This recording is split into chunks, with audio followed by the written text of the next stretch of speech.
Welcome to the One Hustle Show, where we're here to inspire, motivate, and educate you about other people's hustle in hopes that you can find your why.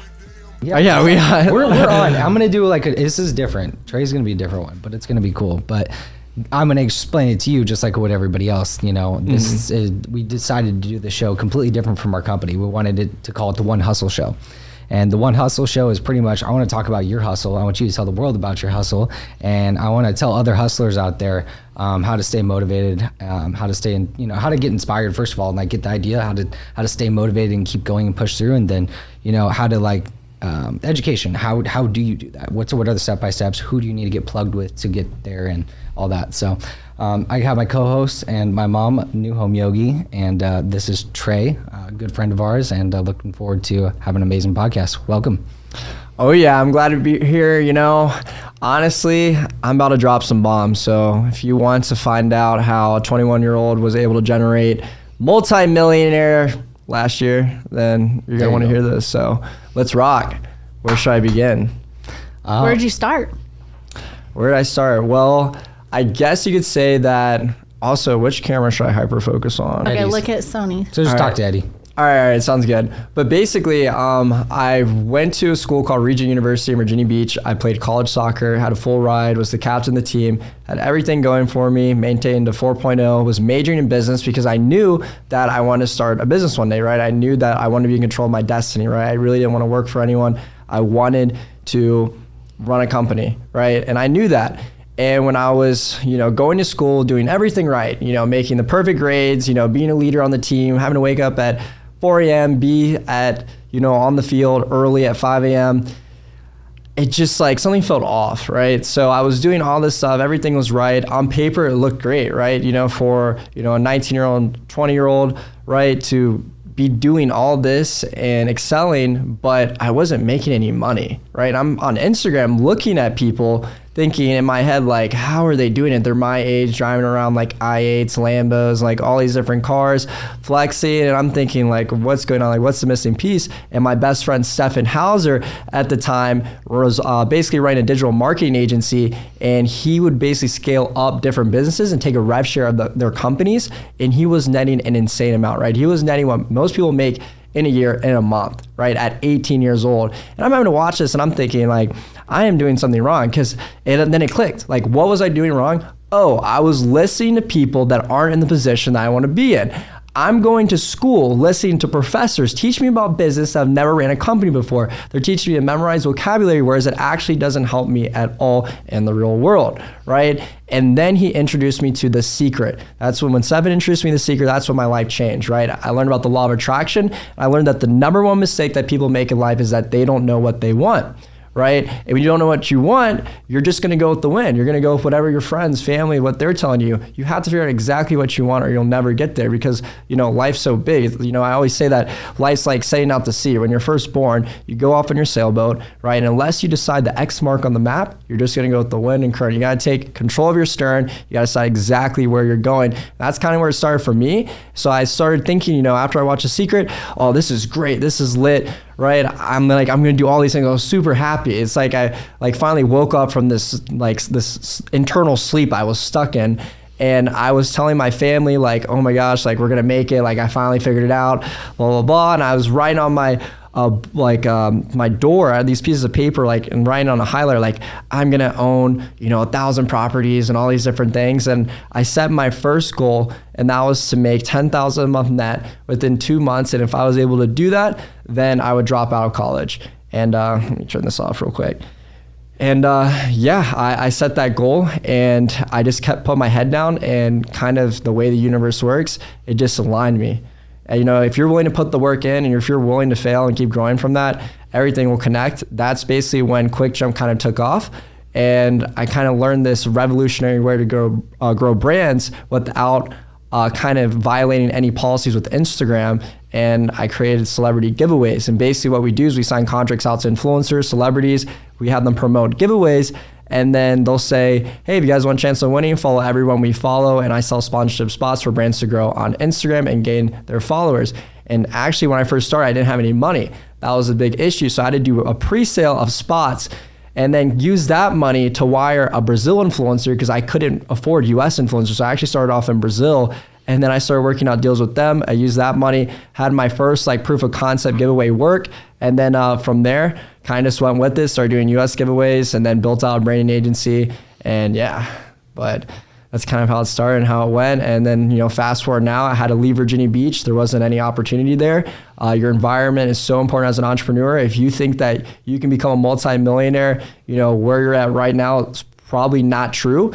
You can only grow to as big as, you know, the fishbowl you're in, right? And everything's connection based. So once I understood that, once I hit that 10K month, dropped out, full sent to Vegas, started working with Jake. He was my first like big retainer client. I was making $3,000 a month just by managing his DMs on top of what I was already making.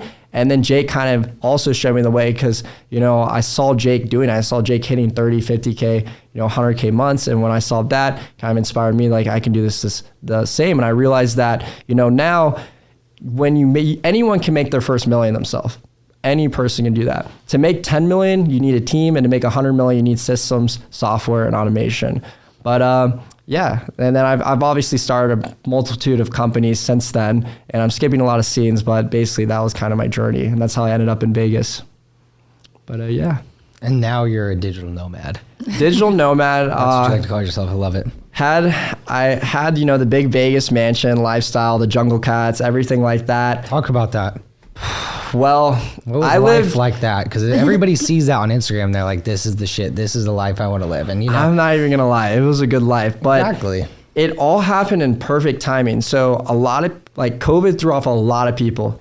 It helped me a ton because it forced me to stay inside and work on my business, right? So while I'm watching, like, other people kind of, you know, party that are my age, go to frat parties, whatever, I was just stuck in the mansion just focusing on working. I was working 12 hours a day, waking up at, you know, 5 a.m., doing a cold shower, had my routines, and I was just like, the compound effect, it's so real.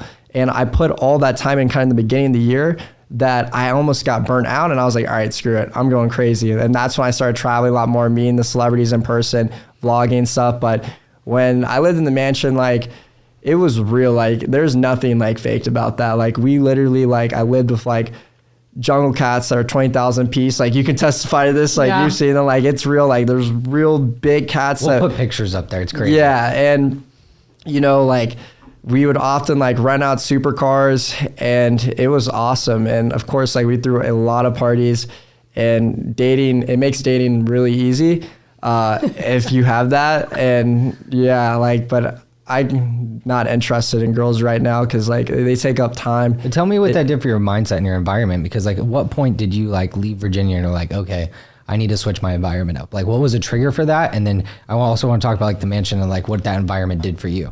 Is it honestly, the trigger was that I don't know, like, I grew up on a farm, so, like, believe it or not. So, you know, having to like avoid stepping in like chicken crap can motivate you for sure. And like having to like carry hay out to the horses in a pasture in the snow, and just dealing with farm animals, and just dealing with like, my family is not like poor, but we didn't necessarily, like, we kept all our money in assets. They weren't cash rich in a sense, right? And they didn't believe in spending money on nice clothes, nice cars. Like, they'd always prefer to take, you know, the cheaper car and get multiple cheaper cars than getting one really nice car, right? And that's kind of how they were with properties as well. And yeah, I kind of just wasn't happy. I had no control of my life. When you don't have that much money, you don't have that much control, right? 100%. And that's kind of what forced me out of the fishbowl. Is like, as soon as I saw my potential, as soon as I knew that I could do it, I left. And, you know, I was with Jake. Jake, like, it was just weird. Like, I went to Jake's house and I just ended up living there. And then we were like, yo, let's go big. And we just got the mansion. Then when we got the mansion, everything changed. You know, I got verified on Instagram. Once I got verified on Instagram, my income tripled. your life changes? Yeah. And when I say triple, like, I only like talk in increments of really a month. I rarely talk about like yearly revenue, because that's like, that doesn't even matter to me. Like, I don't even think like that. It's like, how much did you make today, right? It's like all daily goals. Because, you know, in order to make, you know, a million a year, you know, you got to know exactly how much you got to make a day, a month, etc. And then once you do all that, at the end of the year, you'll be ready. But yeah, it was crazy, because this year towards the end, I was spending $100,000 a month, like crazy spending. Because what's your daily income goal right now? my daily income, like gross, Yep. my goal is to, I'd say, because that's a tricky question, right? I know. That's a tricky question because I scale and manage a lot of e-commerce stores. So it's a lot easier to do $1 million a month in e-commerce. So like, I'm already kind of like getting close to that number in terms of e-commerce sales, right? But that's like, you know, your average profit margin is around 10%. And there's also profit share between, and, you know, having to manage my team, pay all my employees with that, with blue chip e-commerce, which is kind of like a newer thing. But I mean, my income right now, my income goal is definitely, I'd say $1 million a month, you know, ideally $1 million a month. So I really want to be 8 figures. I really want to get big on real estate. I know I'm a talker on that. I know I'm a talker. The law of attraction has brought you here for some reason. The fact that you and I both were able to lock into time and just show up, that's why I'm in my hat, because, you know, sometimes you just have to make stuff happen. And I wanted to really sit down and kind of dive in, because I know we've had some conversations before. I'm like, I wish somebody was recording this. Like, it's so cool. You're an interesting individual. You've had a cool journey. I think we both align on the law of attraction thing, and that's where I've created all the things I have now, you know, is the law of attraction. I think it's really cool explaining to others how simple that is. And, you know, when you're uncomfortable, like you were in Virginia and you knew it was time to change, you stepped outside of your comfort zone. You felt that. And Do you talk to anybody from there? I rarely do, and it's because You are who you hang around. Unfortunately, like, you're the average of the 5 most people you're around, you know. So that's one of the sacrifices of, you know, choosing this life is you know, if people they can't fit in the vision, you can't fit them in. And it's like, I love my friends. Like, there's still, like, I still have best friends and stuff that I rarely ever talk to, and I love them to death. But when I chose to, like, go for it, you gotta, like, if you don't sacrifice for your dreams become your sacrifice, right? And, you know, if someone would, like, let's just say that, you know, you're talking to a genie and the genie's like, oh, you want this? Well, let me take 90% of your friends and let me take out most of your relationships. Let me take out this much free time. Like, you have to, like, whenever you set goals, you have to understand you're exchanging something for that. You know, even with, like, with money, all currency is an exchange for value. And that's how your life is. Everything we do in the moment, we are exchanging time for something. So, you know, at a certain point, I realized that if I'm not exchanging my time for something that's going to really benefit for me, then I shouldn't be doing it. And by the way, like, I love these two to death. Like, we vibe. Energy is such a real thing. Like, I immediately vibe with them. These are people that you can trust and they really understand what you're doing. And that's kind of where the synergy was. And, like, it was weird. We didn't even have to talk to understand that we were on the same page about a lot of stuff. So hopefully we can do a lot of, like, big business together. And we will. And I already know. I'm stacking my capital. Right now the crypto market's down though, so like, and like, that's one thing I want to talk about as well. I want to talk about the crypto market, but back up a little bit. You said something really important: sacrifices for success. What are some of those sacrifices you've had to make, and talk about some of those that you've had to make for success in addition to what you just talked about? Because it's a real thing. Like, people don't realize, like, they want the cool shit. They want the money. They want the cars. They want the real estate company. They want all this shit, but they don't realize the sacrifices in life you have to make. Like you said, then, like, how hard that is. And, like, that's a real fucking conversation, because then you have to sit with yourself and, like, is this really worth it? Like, is it really worth it for me sacrificing that? And you have to believe in it, because you can't question yourself. And I believe it. And that's why I do it. I believe in it so much that I sacrifice. I make those same sacrifices. You have to sacrifice time. You have to sacrifice people. You have to sacrifice, you know, a different lifestyle, going out, normal stuff that you do. And you know, it's a definitely an internal battle that you have to manage. 100%. I mean, the key to being successful is sacrificing instant gratification. It starts there. Yeah. If you can learn to, like, pause instant gratification, you will be able to do a lot. One of the things I had to implement was I had to get used to suffering. So, like, I take cold showers not because I like them, not for the health benefits, simply so I wake my butt up, so I will not go back in bed, because I know myself. Like, I will talk myself. If I wake up at 6 a.m., I'll smash the alarm. I got to put I got multiple phones. I have to put my phones on the other side of the room. I got to get up, and then I have, like, there's an app called Alarm Me. It makes me take a certain number of steps, do, like, certain things before I can even, like, turn it off. It just won't stop. Then I go straight to the cold shower, meditate. And obviously I'm not perfect. I do not, like, there are days where I mess up, and it's so important to get into routines. But as far as sacrifice, like, I've had to sacrifice friends, being with my family. That was by far the biggest, like, hurt, like, for me. It was leaving my family, because my family's all in Virginia Beach, you know, and I barely get to see them. And, you know, they're only getting older. And, you know, my father, I'm really close with my dad. and he's 71. He just turned 71 January 4th. So like not being there with him is really upsetting. And that was like probably the biggest thing that I sacrificed was my time with him, because I love being with him so much. And friends too, you know, so many friends. I've had so many good times with not being able to spend time with them, and not being able to have like you have to get used to being alone. Like you got to fall in love with yourself, because like there's so many times where I'll just be like down bad, depressed, like wanting a girlfriend, but I know like it's not right timing, because it could be the right person or wrong. It's just, even if I found the right one, it only would torture me. And it would only torture her too, because like, what am I doing? I'm traveling to different countries, working 24/7, don't have time to text girls back. Like they'll talk to me, you know, I'll like a girl, and then like suddenly like they'll realize that I'm not gonna respond to them. And it's not personal. It's just like, I cannot even waste. Distracted. Exactly. Because I keep going back to like girls, but like, being like a young like adult, like it's a big part of your life. It's a big part, yeah. And it's like a big sacrifice too. It's not about necessarily the attention you give them, it's the brain capacity that they take. And like some people will understand this, like when you like someone, they are on your mind, they're taking too much energy off your goals. You can't be second guessing yourself, you can't be thinking about another girl at a party, whatever. Anyways. But yeah, I would say the biggest thing I sacrificed was like family, friends, and like instant gratification, you know, being able to go out, go to a party, right? Just doing the things you want to do, but you can't do it. It's just delaying that gratification, knowing there's something bigger, right? My goal in life is to be a light worker. That's 100% what drives me. The only reason I am in business is to make an impact and is to raise capital, really. Because I realize that the world runs off money. And if I want to make an impact in the world, I need money. If you want to start a charity, if you want to help society, you need money. You want to end world hunger, 100%. You need money, right? And it's all about who's controlling that money controls the world. And, you know, to me, like, I know that if I have, you know, a big portion of the wealth in the world, that I will definitely have everyone's best interest in mind. Whereas the people that are controlling it right now definitely do not. And yeah. I feel like, so on the money topic, like I feel like a lot of people have money blocks. Like when you talk about money, you're like, oh, it's a lot of money, or like, you know, just how people, people's perception of money. You want to talk about that? What's your thoughts on that? Did you have money blocks? That's what I want to know. Did you at first, but when it broke, it broke. Like when was that? What did that look like? I want to hear that.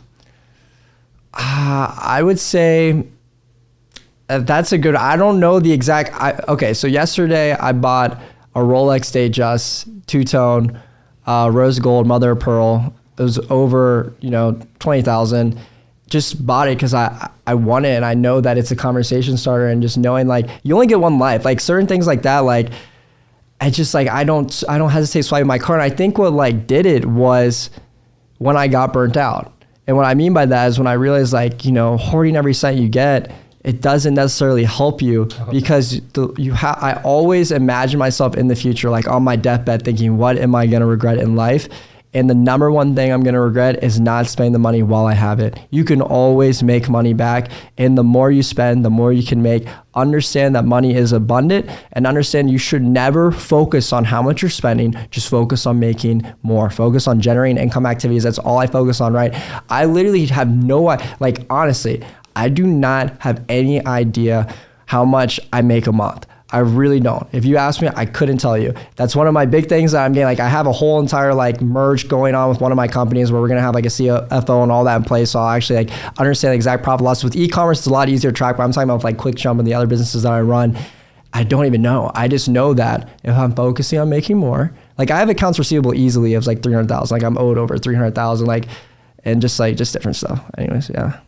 That's so funny because my dad, he has some great sayings. And when you speak about your dad, I'm like, it's crazy because like one of the things he would say is like, you are like the 5 people you surround yourself with.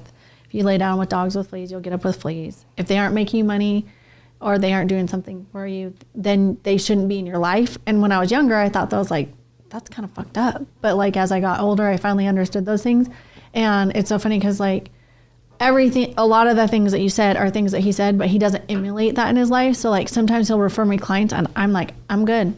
I don't. Your time is valuable. I don't vibe with that. Your client. I have like leveled up recently of what I'm like willing to accept. Like clients, like there's, you know, your threshold just gets different. Same thing with money in the bank account. Like there's dollar amounts in my bank account. So like first it was like having $1,000, then 10 grand, then you get to 20 grand. Then when you have a bunch of money in your bank account, like fuck, like your perception of what a lot of money changes. You know, Oh, yeah. it keeps going. It's your internal temperature just keeps going up. So what your comfort zone was last year is completely different from like for me at least than was the year before. 100%. You should always be embarrassed by the person you were last year, by the way. And you should always, at the end of the year or during the year, you need to make an asset and liability chart, and that doesn't go through like actual like materialistic things. That goes for the people in your life. Wow. Are they an asset and are they a liability? I will cut people off in no time and learn to say no. Like, oh my gosh, no. if I could go back in time, it would like, trust my gut, do not go out to this club, do not go this, get like stiffed with like a $10,000 bill that I didn't want to spend money on. Like I've been like, trust your gut. I've learned, that's one thing I'm very thankful for. The Secret did for me, or my mom. I'm not sure which one of the combination of the two, because I watched it when I was 8 years old. So I built off of that. Like I watched it at 8, and then I made a little dream board, and then I got all the stuff on the dream board through my whole teenage years. We would do vision boards every year. Like I went from like 13 to like 20, I like really studied it. I was like, holy shit, this works. And then I did it in business, and I was like, oh shit, it works in business too. It's a universal law. Like I can do the same thing, you know, with the right intentions. You know, you do it long enough, and I just did the same recipe that I've done my whole life, and it's just crazy like how things work out like that. 100%. I tell them, careful what you ask for. Because like everything I've asked for, I got. And like sometimes it's like recently, no, like seriously. Recently I'm like, oh shit, like I asked for that. But it comes back to like, you know, just asking for things and trusting yourself and trusting that gut feeling. Because like it's scary to go with your gut because your mind's always battling you, you know? But when you go with your gut and That's you the realize truth. when it's the truth, and you go past and you're like, oh damn, I'm so glad I did that. And I've just been really good with that. So I put myself in a good position because I've always listened to that voice or whatever it is. I never went against it. Exactly. And the times that I did, it was only a couple times that I can remember them, you know, like down to the exact things that there were big moments in my life that I was like, oh shit, I should have listened to myself. Yeah. Like there's so many like unexplainable things about like the human body and just things that we can't see or understand. And like, I'm a really big believer that we can definitely get access to other information if we hyper focus and really get in frequency, you know, with the source, with God, and we'll be able to download a lot more information. But one of like the best feelings is wanting something now, right? Let's just say I wanted a Lamborghini, and then 6 months later, leveling up so much that you realize you don't even like want it, like, or like your attitude changes, your ego changes, like you suppress your ego, and you kind of like I don't know how to explain it. I own a building where I can buy a Lamborghini every month. Yeah, like just like when you're just, I don't know how to explain it, but when you realize that you are really growing, you know, not only financially, but mentally and spiritually. Because like what I always preach is that everyone that's in the race for multi-millions should not be in the race like just for the money. You need to be in the race and understand the importance that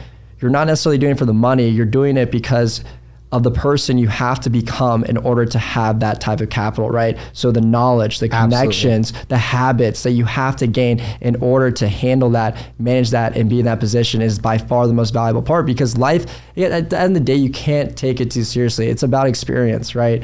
And, you know, money isn't everything, but it does make things a lot easier. So, you know, yeah.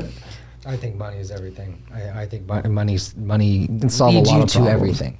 Really it will. leads you to new experiences. Like when I started making money, like when I made my first 10 stack, that changed my fucking life, dude. Like when I went from detailing cars and like went to real estate, like it made my first, I mean, I took a pay cut to go to real estate. $10,000, but I'd not made $100,000 chunk. detailing, but not like I'd go make it $40, $100, $300 at a time. That was my highest ticket with 300. You know, when I realized I could do on the real estate scale, I was like, holy shit, expanded my vision. Mm-hmm. And then opening my own company, that completely expands your vision, because you think you're the shit. You're doing all this stuff and you're doing great in real estate sales. And I opened up my own company, that's a whole different ballgame of like, oh shit, now I'm playing in a whole different field. Now I'm like at the bottom. And that's a fun place to start. I made him go cash his check, like his commission check, so he could see what $10,000 was like. You know? Because and then there's something to that, right? And then it's 50, and then like when you hold $50,000, it's like, whoa. It's so crazy because I'm holding $50,000 on my story like yesterday. Oh, I saw. Yeah, like. But you know what I mean? That's a moment in time. That was like, the first time I've held that amount of cash, because I've never. If you never expand your thinking, how are you going to help people? How are you? Because we always swipe. Oh yeah, my But desk. I told him there's something to holding the money. I made him go cash his checks. It's so worth it. Just like if you know, like you live in like a good area, it's so worth it to have a stack of cash on your desk.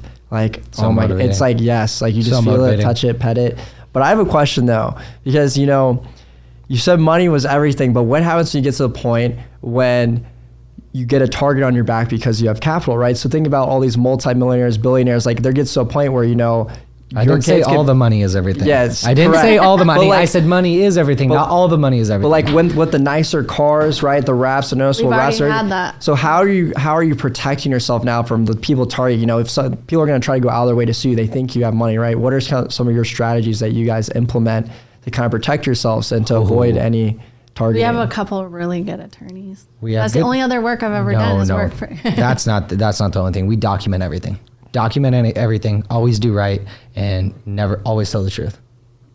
Be a good business person. We're good business people. The reason we know we're protected. I am crazy about documenting. We are so strict on this that you always do the right thing. People over paychecks is our motto. Give away the money if you have to. If you're gonna make 30 grand and it's for the wrong thing, or something doesn't line up, something to fucking give all the money away. Don't even do the deal. I tell my agents that. I do that. I have fucking said no to more deals than I've said yes to. As you should, because and we fire clients. We fire clients because if they're not willing to be a good representation of us, and they're going to be a pain in the ass, and they're going to go want to fuck somebody over. My first deal that I did in real estate went to court. After that, I was like, oh, how do you protect yourself? Dude, I had to look for fucking sheets of paper and notes from months ago, print out emails. That was my first fucking deal. So I was like, after that, we got a system. You took a bad referral. I took a bad referral. From a family I said member. yes because I wanted money, and I did it for the money, and that's what it led to. It led to an amazing lesson, though. And I learned to document everything. I track everything, every experience that our clients have, even you. I have a log of our communications, what you've looked for, every search you've done, everything we've done. I take notes every time we have a conversation. The phones are logged, everything's logged. So if somebody tries to pull some bullshit on me, I have everything logged and I always know I do the right thing. So I'm never worried about being sued, but it's always a potential. But knowing that your file is sound, knowing you have good attorneys to bring your file to, should somebody want to do something that stupid. We're going to hold a CCW class here. I will be attending. And the gun thing, then I carry a gun. I'm always carrying. Support here. So we definitely support that. Everyone should have the freedom to do that. Exactly. So I never want to have to pull the trigger on something. Absolutely not. But my life is too important, and I want to protect the people I care about. So I'm a firm believer. Having a gun is more about protecting myself, protecting my family, and protecting my family and myself from the government too. Freedom. It's not just about the people that are going to break in. Even if you live in the middle of nowhere, it's about you. Like, look at all these different socialist countries and what they're doing. Like, if you don't have guns to protect yourself, you have to understand it's a lot deeper than just having the gun. It's like you have to be able to fight back when a hierarchy or a tyranny is in place. You got to be able to protect yourself from not just what you see. The bigger enemy is always what you can't see. Remember that. It's not about the person that is far away from you. It's about the person that knows everything about you, which is like our government. But anyways, yeah, your friends. And like another thing to add on is that with clients, you always have to factor in how much time they take to energy. What's the energy exchange? Are they Exactly. going to drain my energy, or are they going to fill my cup up? Like, I only work with clients right now that like fill my shit up, that are like on the same mission, that are all about the hustle, that are like good people, genuine people. And that's really what I'm doing in 2022. And it's I'm not only even a working dollar with amount. It's not a dollar amount. I don't care if you do. I'm so glad you said that. It's not. It's not. Dude, I don't care if you get. We do rentals. We do Yeah. rentals. If you're thankful, you're grateful, you do what I tell you to do. I can't help people that don't do what I tell them they need to do. Like, I can't help you if you don't do what I told you to do. Like, if you We don't- have a if you- confession sheet. We have have a people confession say sheet no. because so many people have done shit, and it's everything somebody's done to fuck up a deal. We put it on a list and we have them sign it when we meet with them. Hey, here's everything somebody's done to fuck up the real estate transaction before.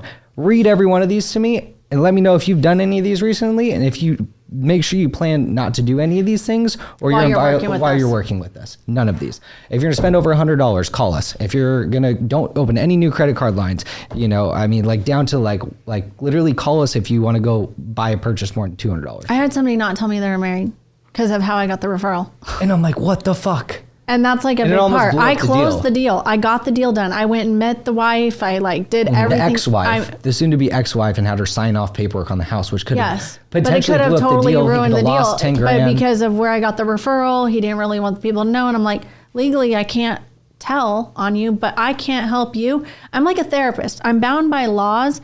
Like, if you tell me something, just like you tell a therapist or whatever, that's in confidence. Like, even if it's at the expense of like ruining a friendship or relationship of how I got that client, I don't disclose it. It's not worth my license. That's my livelihood, And so like now I'm very clear with people, like, so you understand what the duties owed is. It means that I cannot disclose your information. So you have to disclose everything to me like you would an attorney or a therapist. A therapist, yeah. And we really are. Like, we're therapists for people. Like, we mentally coach people through getting out of their own way, going through the process, going through the most stressful process next to taxes and death. I'm excited to get my 2-year tax return. It's finally, I'm excited. And have you filed taxes yet? I haven't yet. I'm still having to do the W-9s, like the W-8s, 1099s. There's like all these different things I have to issue first, but I'm running out of time, so I have to really get on that. It's so hard to be productive and travel. Like, our last podcast was Matt. We'll connect you with Matt, our tax guy. Appreciate that a lot. Shout out him. Plug.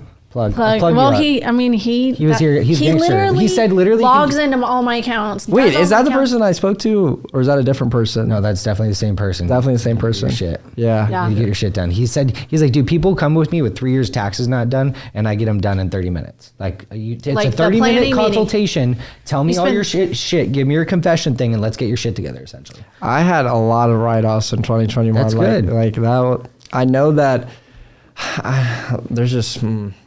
I'm excited to kind of see, do you want like an honest question here, and like, since you guys are involved in real estate, would you prefer, right, to have a lot of write-offs and it show that you made less, or would you want it to show that you made more but you have to pay more in taxes? I don't want you to I want you to pay the taxes. If you want to buy a house, you have to pay to play. Well, but you should definitely seek there's a happy advice. medium, like, because the thing is like what Matt will do for you is he'll sit down and say, here's your income, here's your write-off, and then I can tell you based on income calculations, if you show me this income and you take all of these write-offs, then this is all you'll be able to approve for. And he can be like, oh, if you pay a little bit more in tax, you can approve for a little bit more of a house so you can get the house that you really want. Because like right now I have a client, she approves for $225. So either she takes less write-offs to approve for more or gets a cosigner. Yeah. So you don't have to worry about that stuff when you bring it to them. You're like, here's all my shit. Go through it all and tell me what you And then find. he'll draft it for you and then show you what your tax liability will be. And you're then like, based on that, then I can tell you, based on that income, I'll calculate the income because I do loans now. And so, yeah, that's something new. Yeah, that's something new. I got licensed to do loans. So I'll do your income calculations and say, based on this tax return, with this much write-off, this is what your affordability will be on a home. Mm-hmm. And if you want that to change, then you and Matt have to discuss maybe taking less deductions. Whatever that may be. Yeah, the biggest thing for me, because like I'm really eyeballing like 4-unit multifamily properties. Not like eyeballing, but like that's like my idea. Why? Because well, this is the thing. If he lives in one, he can do an FHA loan. And which I will live in one. Of course you will. You have to have... It's my travel place. Yeah, so you live in one and you rent out the other 3 and it pays for itself. Yeah, that's kind of like, okay, so to answer your question, the and reason why I want to get anywhere, any state that you decide to do this in. Yeah, like for me, like it's all about 2 things. Down payment, or 3 things, a lot of things, never mind, the cap rate, and down payment and the percentage of interest. As long as you stay below 420 purchase price, which on a 4-unit, that would be kind of hard. Yeah. You can do 3.5% down. Flip if it. your credit's good enough, I can probably do like a 5% down on a 4-plex for you on a first time buy. Because I'm willing to put more down if I can get a better long-term, like smaller interest rate, but doesn't it like adjust? Like, can it go up on you too? Nope. I'll give you a 30-year fixed. Gotcha. Yeah, and if it goes down, you can refinance down with her. Yep. Sorry. Yeah. But my goal for like the reason I want to get a 4-unit multifamily is because my goal is to be getting 8 units, 16 units. They're like, I want to get used to handling properties like that because my goal is to have like an apartment type of thing where, you know, you get a complex and there's 32 doors. What's the goal? What's the goal, bro? I need to hear it. My goal is to like, at least like, I want to go from like, this year, I want to get my first like multifamily 4 units, so 4 doors. And then next year I want to add on 8 doors. So then it'd be 12 and then it'd be 24 more, like not necessarily double, but like double. And that's, you double it and then adding on to what I already have. So instead of like getting 4 more and making it 8, doubling like that, no, I want 8 on top of my 4 and then, you know, 16 on top of my 8, etc. And that's how I want to keep stacking, because I'm really about like, because for me, like the biggest thing that was holding me back from real estate was my tax returns. But this is the thing that people don't realize, and this is what frustrates me so bad. If you look at the bigger scheme of things, if you can pay the tax to Uncle Sam like you need to, and you start profiting off of this building, it's way better. The profit to will pay, offset the tax. Yeah, the What she's profit trying to will say. offset your taxes that you paid by just paying the tax. That's what people think. They think, oh, it's a write-off. It's a write-off. But now you're preventing yourself from buying cars and real estate and all of these other things when you could have, I mean, even cars are an appreciating asset now. So you can buy cars that are appreciating. You can buy houses that are appreciating. You can have all of this stuff by just paying the tax, and it'll be a lot less in taxes than what you'll be making. Yeah. We need You like just a have to bomb. shift your mindset. We need like those on little that. bombs, like fucking Bradley. Right. Well, what's like the ideal credit score, do you think? 720. That's definitely attainable. A-paper. That's you can't get anything above 720. You don't get a better rate. And I can run your credit score, and I can simulate it and tell you what you need to do. We'll do that now when I'm we're like- done. Yeah, when That's we're fine. done. We'll Yeah. get y'all dialed in when we're done. Yeah, because like, right, because I spend so much per month, the Yeah. only thing at any time I can do this, but like I usually like, I'll keep a lot on my credit cards. Like I guess it's a high credit usage, but that changes once you pay it off. if So that makes this is any what you sense. do. You pay it off. Like I never miss a payment, by the way. It's not like you can have 0% like APR cards that allow you to pay. Where like did you 6 learn months about forward. credit cards? JDM Cap Solutions. There you go. There's a plug. Unless you're like saying I don't know that much, then maybe someone else I learned it from. but shout out Jake though. Jake helped me a lot. We're gonna bring him on here. yeah, Jake's We gonna be already next. We'll talked talk. about I was just with him. I was Why just. didn't he come? I told him he's just like he's Jake. He's Jake. He's He's Jake. being You know, Jake. like he, I figured he that's ra- why I want to do you guys 2 separate days, so you could have your own vibe. Jake could have his own vibe because Jake's his whole vibe. We'll probably race cars when we he do. should have went first because there's no way he's gonna be able to top me. So like I always tell him that I'm like Jake, like you mentored me for a little bit. Like trust me, you're gonna be paying me for mentorship soon. You're 2.0, like Daniel. Oh, dude, I'm sad. She's like, she always says that. Jake I'm wants to mentor. think I'm 2.0. Jake did grow out his hair. He grew out his hair. He's got long hair now too. So we're like man brothers. But We saw him yeah. recently. We Yeah, stopped we've been by. staying really? in touch Oh, with yeah. Jake. Yeah, I talked to FaceTime him yesterday or the other day. I've We been really in talked to him touch with yesterday. Jake. Yeah. Jake wants to do some other He wants to real estate. race. Oh, he wants to raise? We have Yeah, no 'cause his race cars, race. Oh. drive- Yeah. I was about to say because I'm like, that's another thing that like I'm getting like bigger into is doing capital raises. Well, So that's big. gonna be a big thing. That's gonna be. Yeah, because like because right now I to need acquire- 6 million. Can you get me 6 million? we're looking No, for we 2 need to a- 3 mil. We're we trying need to a raise lot 2 to more 3 than million 6. right now.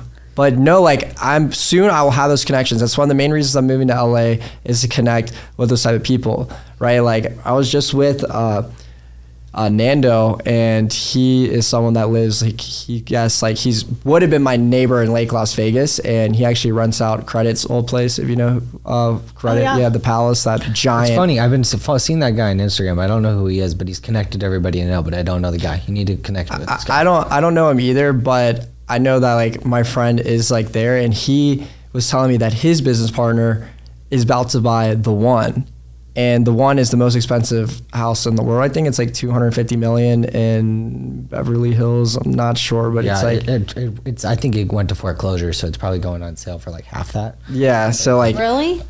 Yeah. but he's it's like 9. It was like a. But he's just like he's got a really crazy network, and like that's kind of like why I moved out. He was telling me that like you need to be out in LA, and I like LA better than Vegas. He's telling me like basically like my plan is to move out to LA for 6 months. So as you guys know, I don't really live anywhere. So like when I go to somewhere, it's like temporary, and then I kind of bounce before. Like I'll probably go from live in California for like 6 months, live, Airbnb most likely, and then transition to wherever. And I want to master like long distance real estate because I definitely don't think that I'm going to have all my houses in one state, like, or all my Sure. properties in one state. So like, I really want to get any book recommendations, any podcasts, because I know there's bigger pockets. I know there's like some pretty good podcasts too. for what specifically? Long distance real estate, and then high unit doors in terms of like 4 units, 8 units, etc.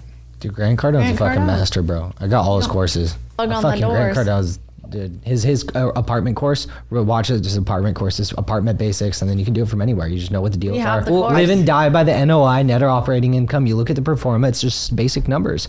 You pull up the comps. You can use the internet to do it, and then you just need good agents in each state, which I can plug you with because my network. So. Yeah, I noticed like Grant Cardone and people like him, there's like a gap on what properties they get. Like he's not gonna get anything less than like 50 doors, you know what I mean? But there's like a gap between 8 units and like 40 units where like that's like I feel like the sweet spot for people making a certain amount because people are making multi millions. They're not even gonna bother with anything less than like 50 units. So that's kind of like where I was gonna like convert into, then eventually just start building.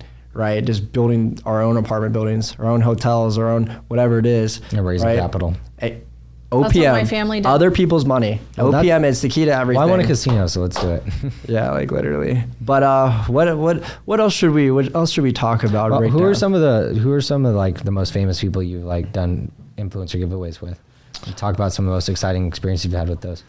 Because you've had some cool experience. I've seen you've been in LA and I've done giveaways with a lot of different like rappers. I was just talking to Smoke Perp, Lil Xan, JD Youngin, Almighty J, Young Pinch, 2K Baby, and then like a bunch of different like TikTokers like Emma Brooks, and then Carly Lawrence she was on the show Too Hot to Handle. Sarah Snyder, who's Jaden Smith's ex, and like just like a variety of people. Shout out Dana Marie, Swagboy Q, Derek Trentz, just a good amount of people. But I've had a lot of like great experiences. Like, oh my gosh, when I was with Almighty J, we were out in Houston, Texas. I let him pick out my clothes at this designer store, and I spent a lot of money like with them. It was like an old vlog. Then we went out to the club and went to like, and then we were at a strip club with them, like with the whole like Mob Ties crew, and it was like me, Stefan, Tyler, and like we were just like goofballs, probably like the only white guys there. Yeah. And like we were just like being goofy and stuff, and then suddenly all like hell breaks loose. There's a giant, like Jay's just like punching someone, there's a giant like fight, and people are like it was crazy. Like probably something that could have been on TMZ. And then like I'd say like we always usually party with the influencers, so like it's rare that we only do the shoot with them. Like we usually like party with them like a weekend or do something with them. But what's some of the coolest experiences you've had doing that? I mean, like, where do I start? It's so like interesting, like meeting like influencers, celebrities, because like they're just regular people at the end of the day, and that's all they want. Like, I mean, maybe some people that have big ego want you to like bow down to them, but all they want is for you to just be you around them, like not fanboy them. I mean, like, like all of them were good in their own way. Definitely have had bad experiences though. Really? Like what? I'll tell you one. Sorry, I'm gonna call him out, but Famous Dex. Oh my gosh, dude needs to chill off the drugs. He showed up to our shoot, and like the reason I didn't go too deep into like a lot of the things because it's not PG. But anyways, Famous Dex basically like we were at a shoot and he shows up, right? Already signed the contracts, right? Everything's in place, and he shows up like with a like double cup leaned out, got a backwood in his mouth. He's smoking. He's really like messed up, and he's just like, what are we gonna do? We're gonna do it here. We're gonna do it there. And then he's just like, what are we gonna do about payment? What are we gonna do about payment? Like pressing me about like the money. I'm like, dude, did you not read the contract? Like what's going on? Because I already like when you sign a contract, the way we have it out, like worked out usually is that we'll wire them their first payment as soon as they sign, right? So it's like half now, half after all deliverables are complete. So we did half now when he signed the contract, and then when we were in person, he was pressing me about like sending the other half before he did the shoot. And like I'd already flown out to LA, like made so many plans around this, like I don't have time to even call it off. So he puts me in a really bad position, to kind of take that gamble, take that chance. And, it may or may not play out. It gives him the opportunity to try to finesse me or scam me because obviously, to get my attorneys involved over that type of payment wasn't like, it wouldn't be worth it for me. So it's like that pickle, right? And everything worked out, thank God. Because you coughed the money? I had to send the money because I like it was just bad. But like I hate it when influencers, celebrities don't know how to do business. Because like he doesn't understand how much money I could have brought him. Like I had so many NFT crypto deals because I also do influencer marketing that wanted me to connect with artists, and like he's not going to be on my roster because he's not easy to work with like that, And yeah, that was like some of the bad experiences. The only time I ever have trouble with influencers when they say they don't read the contract and they just say stupid stuff like that. I've only had, like that was by far the worst. When I hate naming names, but anyways, I had a really say names, but you can say who shall be not named. I had a really crazy experience with JD Youngin. I love JD Youngin. He's in jail right now, but he's like a big artist, and he's in from like Beluga, like Louisiana and New Orleans, and we went there and we like Ubered from the airport, like with all of our like stuff and everything. And like I have the vlog on this and stuff. And we Ubered straight into like the middle country nowhere. We get out and there's this giant like barbecue going on at like 10 o'clock at night. And everyone's drinking, going crazy. Again, like me, Stefan, we're like like everyone's looking at us like who the fuck is that? Because like we were the only white people there again, and like it was just so like funny. We go in there, we used to start taking shots there, and they were so cool, so nice. They're like giving us like this homemade food, and it was such a vibe. And like they were just a part of the community at that point, and that was kind of dope. And then just like everything's kind of been like that. Like a lot of influencers like will take care of you, like, or celebrities, like, you know, if you're with them, they understand like they're getting paid, they understand that it's gonna be a long-term partnership, and then like if they vibe with you, they're gonna be friends, they're gonna be chill. But yeah, like it's changed my life to get that perspective, because now like if someone walks in the room, like it doesn't matter if it's Drake, like I don't, like I'll go up and just start doing this in front of Drake, like I don't care, you know, like I'm just myself. But like that's the biggest thing, is never fanboy like influencers or celebrities, like, and give them privacy. If you see them at dinner and stuff, don't be like taking photos of them. Like it's immediately like you want to be friends with these people. You know, you don't want to go to Grant Cardone and then like fanboy him, right? You want to like treat him as he's your business partner almost, right?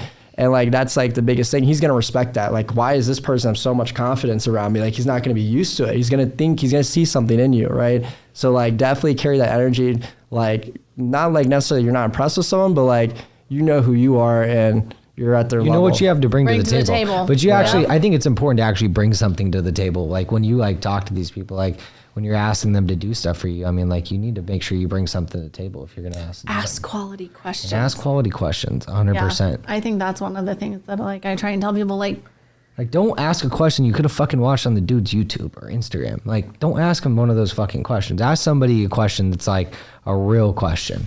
He gets mad at me because I get very quiet. You know, I can talk to anybody, but I'm like, because I don't want to ask something stupid. Like, he's like, why didn't you speak? And I was like, because I didn't have anything intelligent to ask. You know, like, I don't have anything intelligent to ask. 2 years, one mouth for a reason. Yeah. And yeah, talking too much can like honestly hurt you at a certain point too. You got to kind of like know the balance between things. It's just like when you're speaking at an event, right? You're speaking in front of, you know, 50 or 100 people. The last thing you want to do is just keep talking. Like if you running out of things to say, it's okay to just pause and just like recollect your thoughts, right? It's not like weird to do that. And like, it's like, I feel like that's one of the big mistakes, that people get nervous and they'll start like rumbling off about different things. Like be calm, be confident. And big thing too is just practice. Like, and make sure you catch yourself. Like you got to be able to like, it's so important to separate yourself from your mind, right? Because your brain is not you. I know that sounds weird, but like your brain is programmed a certain way based off the habits and actions that you do on a repeated basis, that you're going to naturally have these tendencies, and you have to be able to catch yourself and kind of like, example of pausing, recollecting thoughts, but you just have to be able to catch yourself and adjust, you know, like, oh, I just did that. Like I know some people like will have like a hairband or something, they'll kind of like just nudge themselves, just remind themselves like, I just did that, like I need to stop. Whether it could be cussing, it could just be something simple as interrupting someone, right? Or whatever it is, right? But you gotta really reprogram your brain and understand kind of what you're saying. Crypto and NFT, are we talking? Oh no, that's gonna be the end. That's gonna be okay. I mean, we kind of inspired everybody with your rock star lifestyle. I mean, you've done a lot. You've done speaking events. You've done, you know, a high ticket influencer, you know, giveaways and stuff like that, and e-commerce and business. And how old are you? I turned 22 in October, so I'm 22 now, and I'm like 1,000-year-old wizard, though, is what I tell people. Like, never judge a book by its cover, because like I put a lot of time into the knowledge that I've gained, and I pick a lot of people's brains. And again, asking the right questions is so important. You know, if you know you're in the room with someone, like it's a lot better to ask for forgiveness than permission, right? So again, just go for it, right? That's one of my favorite sayings. Yeah, like you just go for it. Like it's if you don't go for it, if you don't do it, you'll never know. Like, and that's kind of how it is with business and life in general. So recently, when we met Massimo, you know, they work in Bradley's building, and that was somebody I wanted to meet. Like I listened to him, I like him, I vibe with him. I think he's like raw, and I love that about him. And Daniel's like, when I didn't do the deal with them, you know, obviously I didn't get to meet him. They said, oh yeah, we'll line it up, blah, blah, blah. And it didn't happen. And so Daniel's like, I promise you, Mom, I'll get you to meet him. And recently we got a DM how we met Eddie is crazy. And they're like, come to this event. And we showed up at this event. Ryan Stewman, Dan Fleischman, a whole room full of fucking billionaires, crypto, NFTs. Or like multimillionaires. I mean, a couple billionaires. Random. Todd was there. We went. I mean, it was just a room full of people. And he was there. And I walked up to him and I was like, well, I always wanted to meet you. But that night was crazy because Jamie had wanted to go. They were really well connected too. Oh, yeah. Like Tan Social, Massimo, yeah. Todd. Whew. He was there. Very good, very good people to know. Todd, I've actually never met Todd yet. Dude, that's what I'm saying. I was in the room with these people. Yeah. And like we got to meet like a bunch of people. And then I saw one of my clients that I'm going to do a project with, and you know, like it just opened up so many doors just going. And we were at dinner. So going with your gut and like going to those places. Because Daniel initially was like, I have to go put up the tree with Jamie. Dude, I don't know how this is going to work out. It was like the third week of December and I hadn't put the tree up. Jamie's like, dude, we have to do it. And first she wanted me to go home and eat dinner. And I was like, no, let's just go out. And then we went out to eat dinner. And then we had the event. I bribed her. I said, you can drive my car if we go to this event.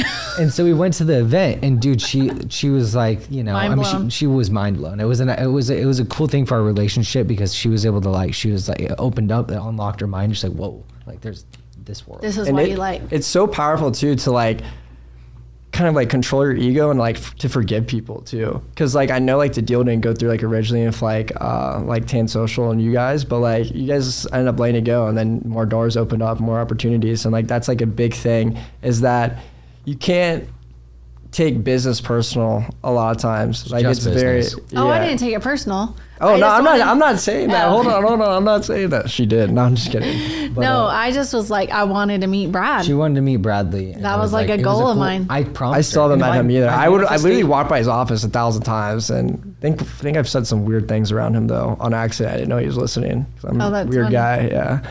But what were you saying? The law of attraction, like that's how I have so many things that I'm like, I say I'm gonna do them, and then I like literally I can't. It blows my mind that the amount of things that had to go right for me to get there. And I go back and I'm like, holy shit! I had to make that decision, and I went with my gut. I went against my brain here, and I went with my gut. I just go back, and I'm like, I followed my gut. I have a question. How do you differentiate your gut from your brain? It's a feeling. It's a feeling. So when you feel it in your gut, it's like your stomach almost literally my stomach. It's a feeling in my stomach that's. I think it's training. And it's like once you understand or resonate that that's the feeling, that means go with that. Yeah. You realize that this is overthinking because you realize that this is a different feeling. You're conflicted. It's an internal conflict. You're like, fuck. Once you're internally conflicted, it's like you recognize your brain is separated from your stomach, and there's unalignment. And then once you follow your gut, it goes to your brain says, let's do this shit, and you make it happen. And then your brain's like a servo mechanism. It's like a fucking magnet for the universe. And it's just like, boom. And like the time that it takes for me to magnetize things in my life are like, it used to be years. Now it's like weeks, days, hours. It's scary. It's because like you're a magnet. I probably shouldn't speak about this, but I'm going to share it. Dude, you probably shouldn't. You probably shouldn't. I hate when you speak about shit that you don't. Okay. Because she opens up these doors where like she'll talk about something. She's so fucking powerful. When something comes out of her mouth, even if it's negative, it'll show up like within an hour. Like they'll call. Oh, I'm powerful. And I'm like, don't. Even you have to like, if the thought comes and you have to kill the thought and be like, okay, let that thought go back down. I know that's a bad thought. It's a perfect example. Yeah, it's like hard. You have to like check yourself. You have to reprogram your brain. But like most people don't do that. And like, how do you change your program? Like, how do you even become aware of it? 100%. When I tell you be careful what you ask for, I'm really speaking to myself. Because I'm powerful. And it's not even what she asks for, it's what she speaks about. You have to watch the words that you talk about out of your mouth. You have to watch the words that you think about in your head. You have to watch the conversations you have with yourself in your head. You have to monitor that conversation because that conversation is telling you stuff. 100%. Your brain. I'm about to pay her to do affirmations for me. Can you write this? Trey will have this. I'm telling you. I think it's just because of how long I've been doing it. You surround yourself with her and you'll get to that vibrational frequency. Just like that's why you. I'm telling you, I feel the energy. Like every time around you, I feel it. Yeah. You feel it. You don't need it. It's just a feeling. And that's the same thing with the gut feeling. It's like, it's a feeling. I think originally, so when I watched The Secret, when Daniel was 8, right? I sold 11 homes the next week for the home builder that I was working for, and like a total down market. My partner goes on vacation. I watch The Secret with Daniel. We do vision boards, and I sell 11 homes. And my managers like called me up to the sales meetings to talk about like what I was doing, and I literally stood in front of them and was like, everybody needs to go home and watch The Secret and do a vision board and start writing their affirmations and believing in this. And so like just cultivating that. And I think I was really tapped in. And then just by like having him and Jamie and all of us sit down and do vision boards and like doing the affirmations and doing the work and stuff. But I actually feel like Daniel's my guide now. Like, I feel like he's so tapped into it because he started at such an early age, and he doesn't have any like jaded things negative that influence. negative influence. I don't allow negative influence. I don't allow negative thoughts. I don't permit it. I'm very conscious of my state of mind. My upbringing was not the same as his, you know, and I don't blame anything on that. So I started at this point and this point forward. So like his started with so much less jaded stuff, you know, and limited beliefs and, you know, upbringing bullshit. So I had to like overcome it at this point, and then like I just catapulted into it, and then I feel like now he's my mentor. Like that's what it's all about, is investing into your kids to make sure that they are going to be almost better than you in every way. Oh, he 100% is. That's why, like I said, I shouldn't speak about it, and he saw me going with my head and not my gut, and he can call it. But she does the same thing for me, and that's why we're so like great. gatekeepers for each other. It's the craziest thing. Like, that's why we don't go to meetings. He went to a meeting with somebody without me one time, and I was like, I don't even like you. Like, the fact that Daniel went without me to showed me that he shouldn't have been meeting. And the funny thing is that person's no longer in my life, and he wanted to do business and did a deal with me, and then like, you know, I mean, it's just weird how things happen like that. It just didn't align. There's nothing wrong with them. And that's another thing. I saw Ed Milet posted something about that. There's nothing wrong with dissociating yourself with other people just because it's not good for you. You know, 100%. Like, and I think our friends, and it's like you don't owe it to anybody to allow them into your life. I met a friend of mine recently. I said, I approve of you, but you have to meet Daniel. And if you pass it, we can be friends. If not, we're not going to be friends. What you guys have is priceless. Yeah. And again, the biggest thing in business is trust. And what other people aren't going to be able to compete with is that they may not fully trust their business partners, but you know that you two have each other's back no matter what. Yeah. Exactly. And again, like, that's why we're in business together. I wouldn't be in business. I wouldn't be in this big of a business if I having the goals I had if I didn't know I had somebody that was like fucking ride or die that's like watching the vultures while I'm executing. 100%. And what's so crazy is like corporate trained me to be like what I call a workhorse. Like, tell me I can do something, I'll do it. Tell me I can't do something, I'll do it, which was some of my dad's training. Because even though he didn't implement that in his own life, he like instilled some great like sayings that are fucking military training growing up. My grandfather, like if I didn't speak up, he'd like, say with your chest. And I was like, whoa. He was crazy. Like I used to sleep with the loaded gun under my pillow. Like he was crazy. Like grandfather. We had loaded shotguns growing up. Like he would get up in the morning at 4:00 in the morning, and he would drive Daniel out to the desert and teach him how to shoot and ride dirt bikes. I go ride dirt bikes before school. Like my life was fucking cool. So I think that's why I was an entrepreneur. Is my grandfather would wake me up early times in the morning, and I'd do all these crazy things with him, and I'd run all his errands. I'd go to these appointments. I was in a city council meeting at 5 years old for zoning getting changed on a property, like a piece of dirt, for 5 hours or 6 hours as a 5-year-old, and didn't say a word. Didn't leave the fucking room, sat there and just quiet and listened. That's where my real estate is my second language. Like some kids, like when they grow up, they're like English, Spanish, or you know whatever it may be. And I like real estate was my second language. Like I was in these meetings. My grandfather had like 28 rental properties. We would go to the county, buy them, and then he would flip them, and I'd go give the money to the contractors with them. We'd pick up the U-Haul guys. Like I was involved in real estate when I was growing up. And then mom was in real estate and she sold new homes. And then like it was crazy. And then I remember going and open models with me, and like our house always had all the lights on. And Jamie still to this day is like going through turning on off all the lights in the house. It's weird. Because when you're a salesperson for a builder, you turn on all the lights when you get there. So like I was just trained to always have the lights on because that's where I worked all day long. So I would do it at home. And so like Daniel would always keep the lights on. We'd always have all the lights on in the house. And I never realized it was like conditioned from opening the models. And now Jamie's like, dude, they'll come over to my house and every light will be on in my house. They're like, why do you have all the lights on? It's honestly crazy how powerful your brain is. Like the subconscious mind, your conscious mind. Like a lot of people don't realize that the most powerful device in the world is your brain, right? You know, let's take the most powerful computer in the world, right? It takes around 77,000 processors to run it. That's equal to 1 second of normal brain activity. If you can control your thoughts, you can control your reality. And our subconscious makes up a majority of everything, right? So if you can learn to reprogram that, then it's just so powerful. Joe Dispenza. And there's just so many. I want him on the podcast. I just read his book. I want him on the podcast. I just read his book, Becoming Supernatural, and wow, like he taught me how to properly meditate, right? So I don't know how to explain it, but it teaches it. It's a lot. Like it's a lot to digest, and basically he made me realize that the key to like there's different types of meditation, but like the key to one of the ones I really enjoyed was like the nothingness one, where you literally in order to like actually be able to download information, to like get past kind of And he had like different terminology for like what he called it, like different planes and different stuff. But basically the way to get past like the materialistic world and dimensions, like he literally talks about it as like dimensions. That's true. Is like you have to empty your thoughts, like control your breath. And like when you're really meditating, you can't put labels on sounds, but we naturally do that, right? So when we hear something, we're automatically think, oh, those are raindrops. Oh, this is that. And what the key part is when you hear that voice, say that in your head, you catch it, and then you immediately separate yourself from that and just listen to what your brain is saying and understanding you are listening to your own brain talking. And then that's like the starting steps, is that's how you start to control it, because now you're literally listening to your brain, put these names on certain things, and then you're like, so that's not me.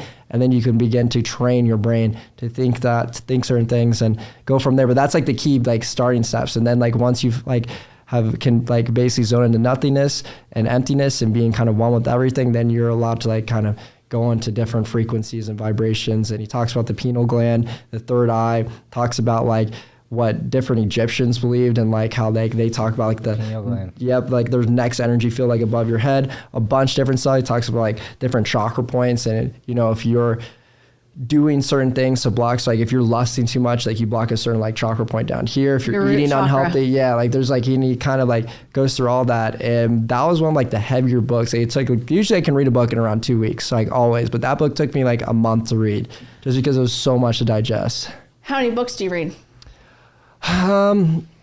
My goal for this year, I actually was just in my storage unit. I saw, I think, right around 48 books last year. So I read a lot of books. But I think my goal this year is actually read 24 books and to listen to 48 on audio. Just because books I think that I didn't utilize my time in the car when I would drive and stuff wisely. And I think that music, like I don't think music does that much for you, especially with the type of music nowadays that's popular. It programs your brain a lot of negative, like it's on a negative frequency, and it's like very like dark and not good, not stuff you should be listening to. And like one of my big goals is to like be able to get out of this addiction to listening to music while I drive, and substitute that with like information, an audiobook, a podcast, or something where I'm learning and going. Because you know, if some people drive like, you know, up to hour, 2 hours a day. And if you were spent that time like learning even more, you'd be like surprised on how far ahead you could get, because you have to understand like the compound effect, and there's different laws that govern the universe. It's so important to understand that there's laws that govern the universe, and there's laws that are outside of this universe that don't go by any rules, right? But like the law of attraction, you know, the law of the compound effect, the law of gravity, like there's just different laws that you want to understand. The compound effect basically is that there are no results without tiny steps, right? A breakthrough does not happen one after the other after. It's like a breakthrough starts off, you start here, and then you go here, here, here, and then breakthrough, right? You have to slowly build up to it. And then that's kind of how it is what you do in the moment creates your future self. When I always tell people, and this is going to be a really big thing that I preach in 2022, is that I have to do this because my future self is counting on me. I have to eat healthy because my future self is counting on me. I get to do this. Change it. I get to do this. Reprogram yourself. I get to do this. You get to do this. You have don't have to do this. Being grateful is the most powerful thing ever. Just and you get to put it in every sentence you say. And this is why you surround yourself with people like this, because they can give you little tips. That's so important. Like that's one of the reasons I live with like entrepreneurs, like always, is because they help me excel so much faster. Because if you're surrounding yourself, like think about it, like you wake up, you're not feeling good, and then you have your roommate say, I just did 10K in sales there, I just did 20K, I just did this. Or if you have a quick little question, instead of having to research and do all this stuff, you can just go up and ask them. They may already have that answer for you. And like, that's what really helped me last time. That's what I plan on doing again, and keep kind of doing that moving forward. But and you have to be able to like take in advice and like utilize, because every single person knows something that you don't know. I don't care who it is. Everyone knows. So like, you definitely have to listen. And again, and you also have to take everything with a grain of salt too. So like, don't kind of like, if you hear something, don't all 100% believe it, because if you believe the wrong thing, it could actually mislead you. But you have to like collect the information in, do your own due diligence on it, and then once it corrects and looks good, then you rock with it, right? But follow your gut. One of the things that I learned when I went to your yoga teacher training. That's like, what really elevated you. You did yoga. That elevated. Honestly, what changed my life. You have to be flexible to do yoga, right? But it's not even about that. It's about, I know it's not about that, but it's breath to movement. And that's the hard part. I think the secret. And training your breath, controlling your breath. People don't realize how much they shallow breathe. So I like love Wim Hof. Like we were sitting. Oh yeah. Yeah. So I was sitting in a listing appointment. I made her do Wim Hof breathing, and Daniel totally was like embarrassed and freaked out, and he did it with me. But then after, he felt so good. So what I told him is like, what yoga has taught me is quiet the mind, listen to your breath, and it unlocks so much. And like December 2019, I went through my 200-hour RYT, and it was every weekend. I was submerged in yoga. While we're running the business. And the funny thing is like at the end, like I felt great. I'm certified. I'm in great shape. Like I felt so aligned. I learned about the chakras. I've learned movement. I'm giving back, the whole thing. But it was the after effect of going through yoga teacher training of when I really saw the effects of all of that stuff. So what it made me realize is it's so important to stay on that path and like do my journaling and do my breathing and do my yoga and do all of that stuff. And like my quiet moments, like Joe talks about, are in the shower. Like that's when, like, I don't know what it is, but something about like being in the shower and being with my thoughts, and it's a meditative state for me. And that's when like the best ideas come to me and stuff. So like finding more of that. And then I did a different type of yoga teacher training, you know, recently, and then it catapulted my life again. So what I've realized is the breath with the movement and the yoga and the mind and all of that, like you're talking about, and like doing like the Joe stuff, the Wim Hof, the yoga, the breath is like the key to the mind and what unlocks everything. The hardest thing for me about meditation is trying to go in without expectations. Because I always want to ask myself questions and get answers, but like sit there. Yeah, like that's the hardest part for me, because my mind, like, but it's so like, it also, like once you start though, it shows you how like you need to slow down. Because if you get caught, it will just go, like life will go by like, just like that, and you realize that you didn't like enjoy it. Like you have to slow down and be patient, right? It's like enjoy the ride. But I really want to like get into yoga again. Like it just sucks like traveling so much. Like I also want to take a lot of different martial arts classes, or a lot of stuff that I want to do that you can do. It's called ClassPass. Download it on your phone, and you can literally go on it and find a studio that's close to you. So that way when you're out and about, like traveling, you can do like a $20 drop in, and it'll probably like connect you with people, get you into your spirituality. It'll open new doors for you because you're in different places doing different type of stuff, different practices, and then you'll expose yourself to all these different types of things. It'll change your life. 100%. So I think we've talked about optimal times before, and I'm curious, what is your optimal time? Like when do you get the most work done? When does Trey crush it and feel like the best? Like do you feel good waking up early? Do you feel like you're productive? Like let's talk about that and what built that. Okay, so I honestly hate waking up early, but I do it.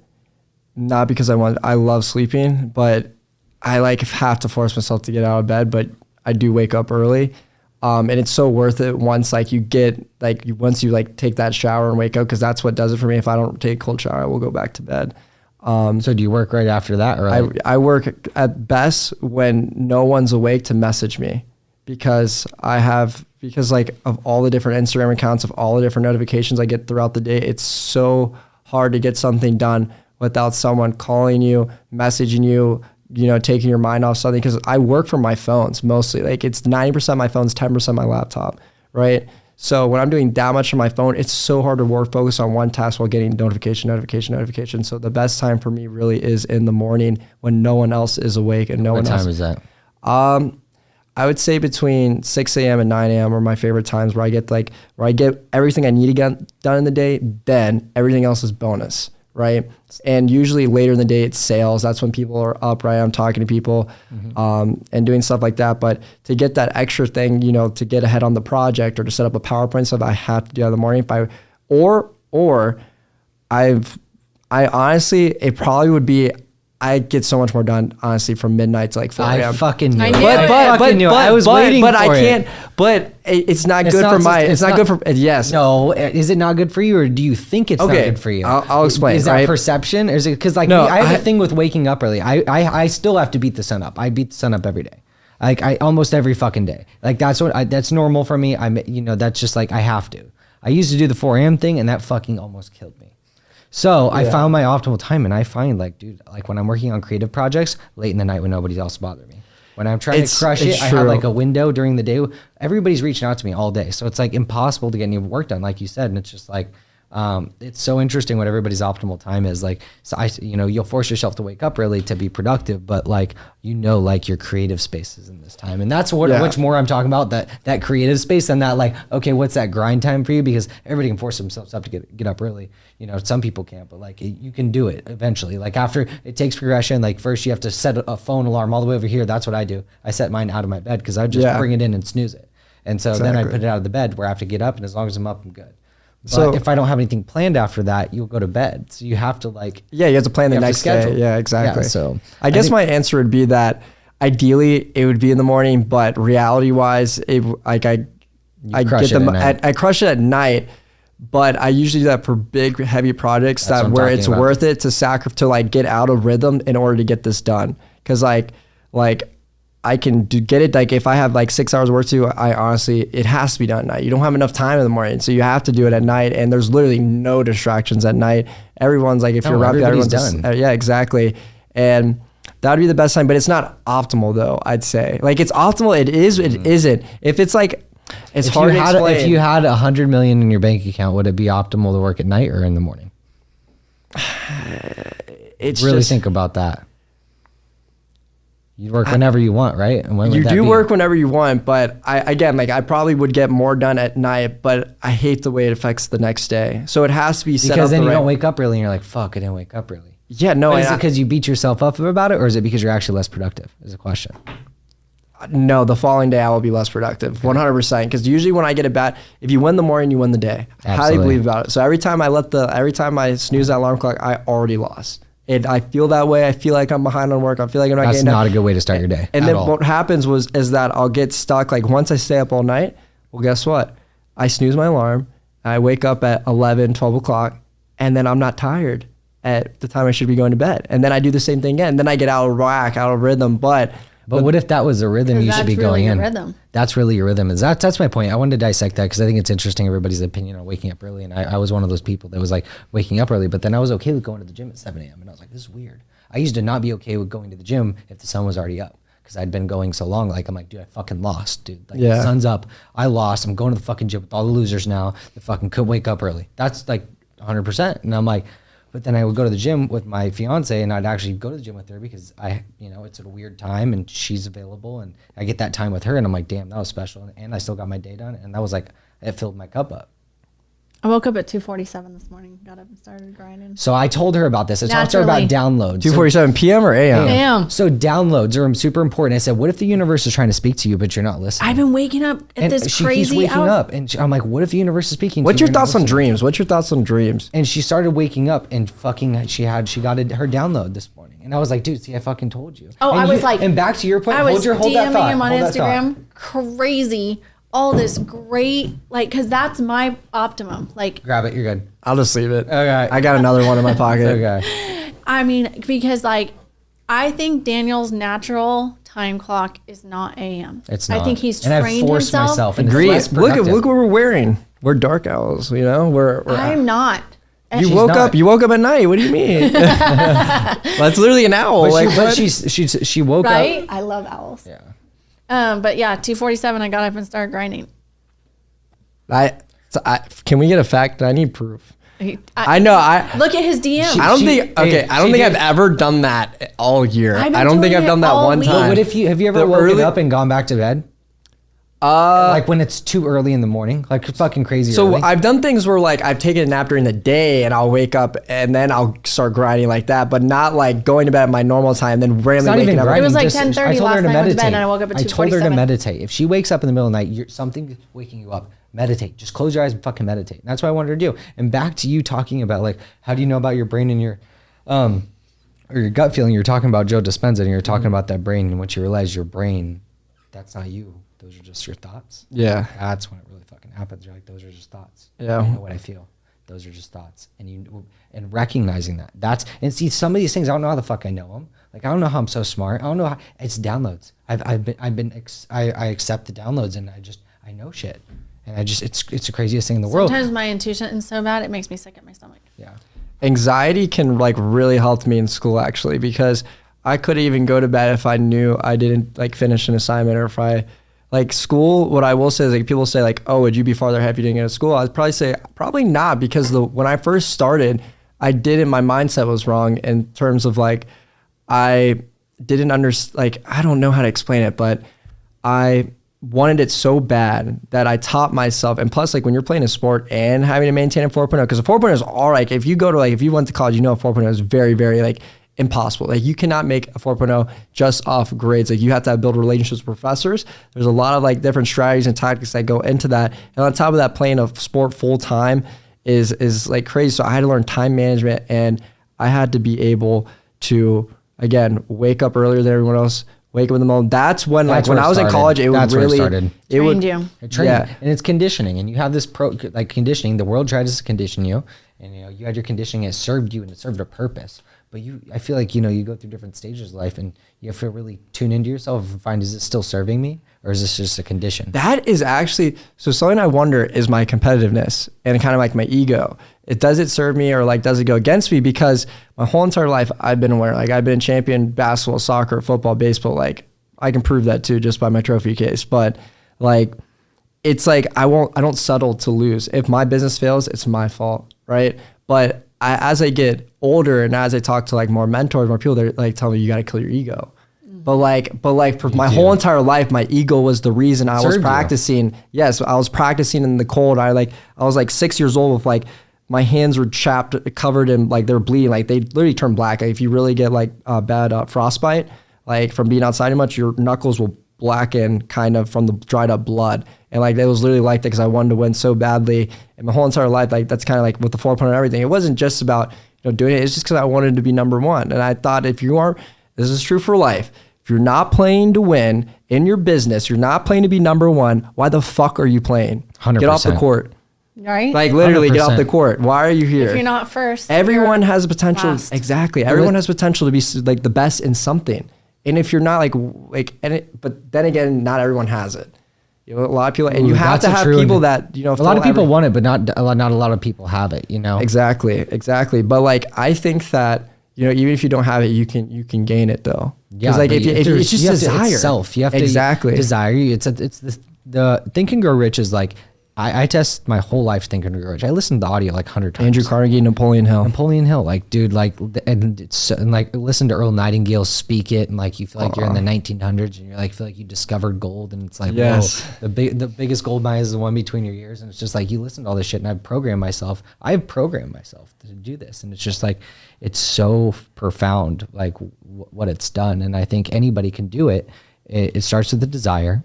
And then you like study, and you follow the rabbit hole. You follow your gut, and you learn these things about yourself, and you take the personal development, and you get really good at something. Do something. Like, don't do nothing. Like, to the young kids out there, somebody DM me like, what do I do? I want to get into real estate. I want to do this. What do I do? So I'm like, just do something. Like, get a fucking job. Don't do it for other people. Do something. Do not do it for yourself. Start making some money, grow yourself, learn some lessons, and take that money and invest into something, into a business, into a product, into something you're passionate about. And I think it's really important, because I feel like people could go really far if they really just believed in their own self and believed in what they wanted to do, not what they thought success should be, not what they thought their life should look like based off of other people's realities, but really what's going to serve you and what makes you fill up. 100%. And another thing, this is kind of random, but to go back on the books, right? When I went to college, I hated books, despised them, because I was being forced to read something. But then after college, I fell in love with books. And do not sleep on books, because every single author and every single book should be a mentor of yours. And a lot of people complain, I don't have a mentor. They don't. I was just going to ask you who your mentor is, and it's funny you started talking about books. It's like, yes, connected. So exactly, like every single, mentor. I love books, Bob Proctor. Every person you just named too, like Jim Rohn, Zig Ziglar, Les Brown, Tony Robbins. Don't have to know them for them to be your mentor. No. Like, you do not have to know them. There's a lot of people that can help you in life. Again, and I'll even let my competition mentor me. Like, again, don't be. Who do you let mentor you? Yeah, I was going to ask you. Just in general. Well, I have different mentors. So, like, when I go through really big life changes in business, I call somebody. When I have certain mentors, like in the real estate game, I have a local guy in here. He owns a company called Huntington and Ellis, and I'll call him Craig Tan. He's a great guy, and I'm like, hey, dude, like, what should I do? And he he always steers me in the right direction. I think you have to have people that advise you in places that are areas you want to, they emulate where you want to be at. 100%. Not just asking advice from somebody for everything in life, but finding something that they did really well and asking for specific advice on very specific things. I would say that I don't have one person that I primarily ask for advice. It's very spread out. And if it's a certain thing, I'll go to a specific person, right? So it really just depends on what it is. Like I have different people for different things and different niches that I'll take advice on. But lately, like I've also have been like, I don't know like the word for it, but I've been misled by people, and you got to learn not to blame other people for your mistake. You can never play victim in life. So like you have to understand too, when you are like, when you do talk to a mentor, when someone gives you advice and you take that advice, you cannot blame that person because they probably had your best, they have your best interest in mind, right? And things are constantly changing. Yeah, and you have to take everything with a grain of salt, kind of like as I mentioned.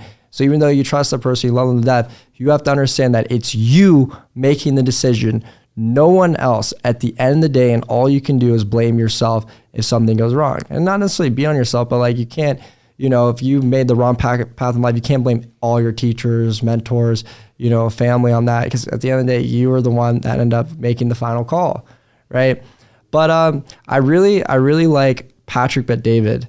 He fucking says it real, and I really like he's Patrick in your face. Bet-David. He's, you know, I don't. It's someone I really want to meet is Patrick Bet-David. And I wanna tell him that I appreciate him and I love what he's doing one day. Patrick Bet-David and Bob Proctor too. Really love Bob Proctor. I want to do something with Bob Proctor. You and I should figure a way and manifest it, do a way to get. We can make it happen. You and I can make some shit happen together, and I know we can. We can do something because, like, if you really want to meet Patrick, that I'm pretty sure that's easy. Yeah. I had a coach, and she's like, "Make me a list of the people that you know." Who's your hit list? It's like the people that you'd want to meet. Like the people that impress you. I want to know your list once she's done, and then I also want to talk about failures before we wrap up. No, but Joe Dispenza's on there. I'm like, we're gonna. Oh yeah, 100%. Joe has to be on there. Joe is someone that's very.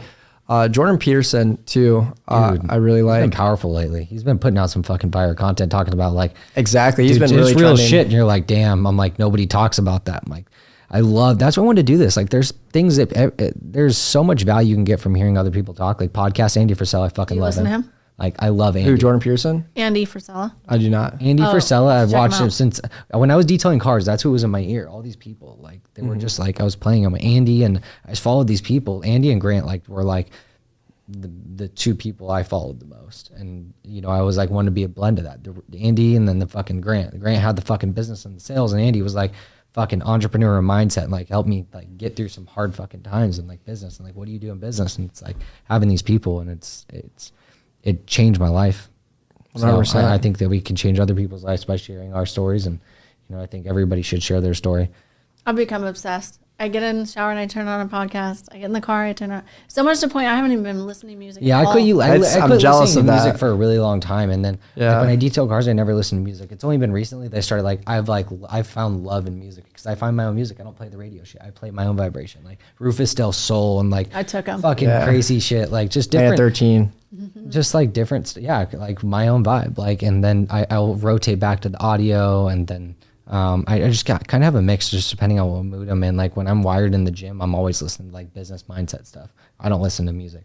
Yeah, because you're like imagining your future self as you're getting wired. I'm training my brain. That I go to the gym to train my brain. I don't go to the gym to work out. I go to the gym to train my brain. So that's one way. I mean, your brain is a huge muscle too. Yeah. But geez, I just forgot what I was gonna say. I was gonna say something. It will come back to me. My favorite saying now is ease and grace. With ease and grace, everything happens with ease and grace. Because you don't fight. Everything comes to me with ease and grace. Like waterfalls. I named my car Abundance. Yeah, abundance. That's a good. Yeah. Daniel, you're gonna have to pop out something soon. Oh, he's looking. He wants a Lambo, I think. Yeah, my goal is a Lambo. Yeah, but my real goal is my next thing is I want a Sprinter band press. I like with her having, you know, her. That would be some savagery. Well, that's what it's happening. I've contacted every dealership drive in town. If anybody can find me a fucking Sprinter van that's an office that I can buy now, would be great. Let me know. Send me an email. It's also gonna help you guys so much that you're like really like going all in on the brand.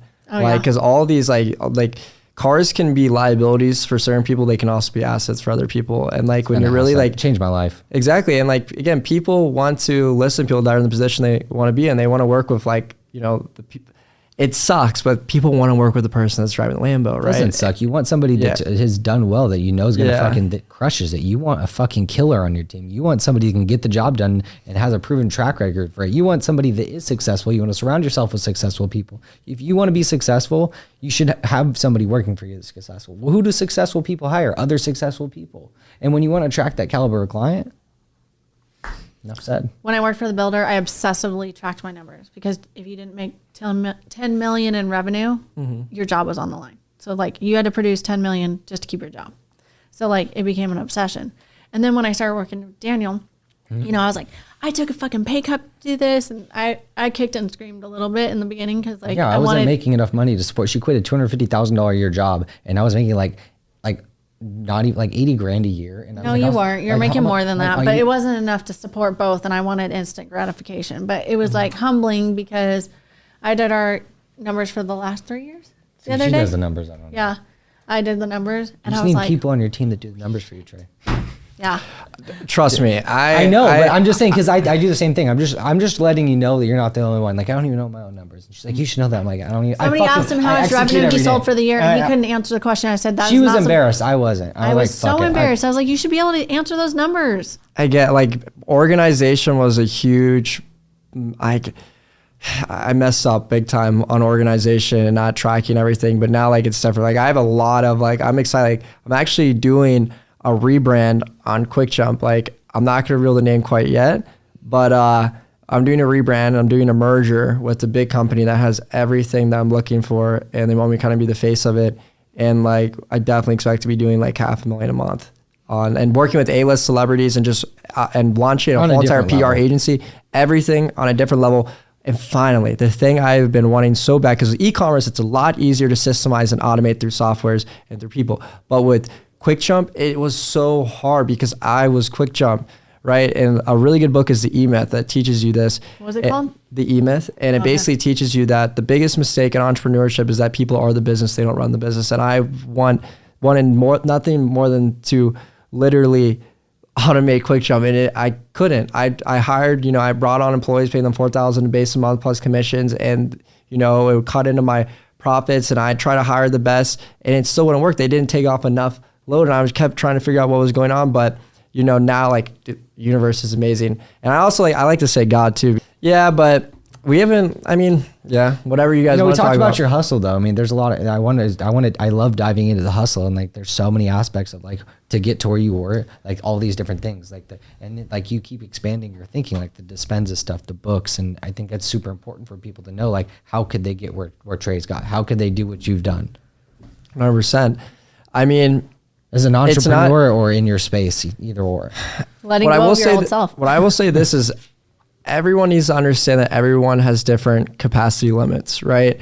So for instance, Michael Jordan's capacity limit is very, very high in basketball. But someone who's 5'1" that joins the NBA that does really, really well, they may not have compared to Michael Jordan, but they could have still reached their full capacity, did everything, and just were excellent, right? And everyone, again, has different capacities. So to be like me, like it really just comes down to working really hard and understanding that you're going to have to put in something, you're going to have to put something in the pot in exchange for something else. Like you got to understand, you got to sacrifice something, right? It's going to be time, could be money, could be an investment, it could be stress, could be family, it could be friends, whatever it is. But you have to understand that you're going to have, there's a trade-off to everything. Every decision you make, there's a trade-off.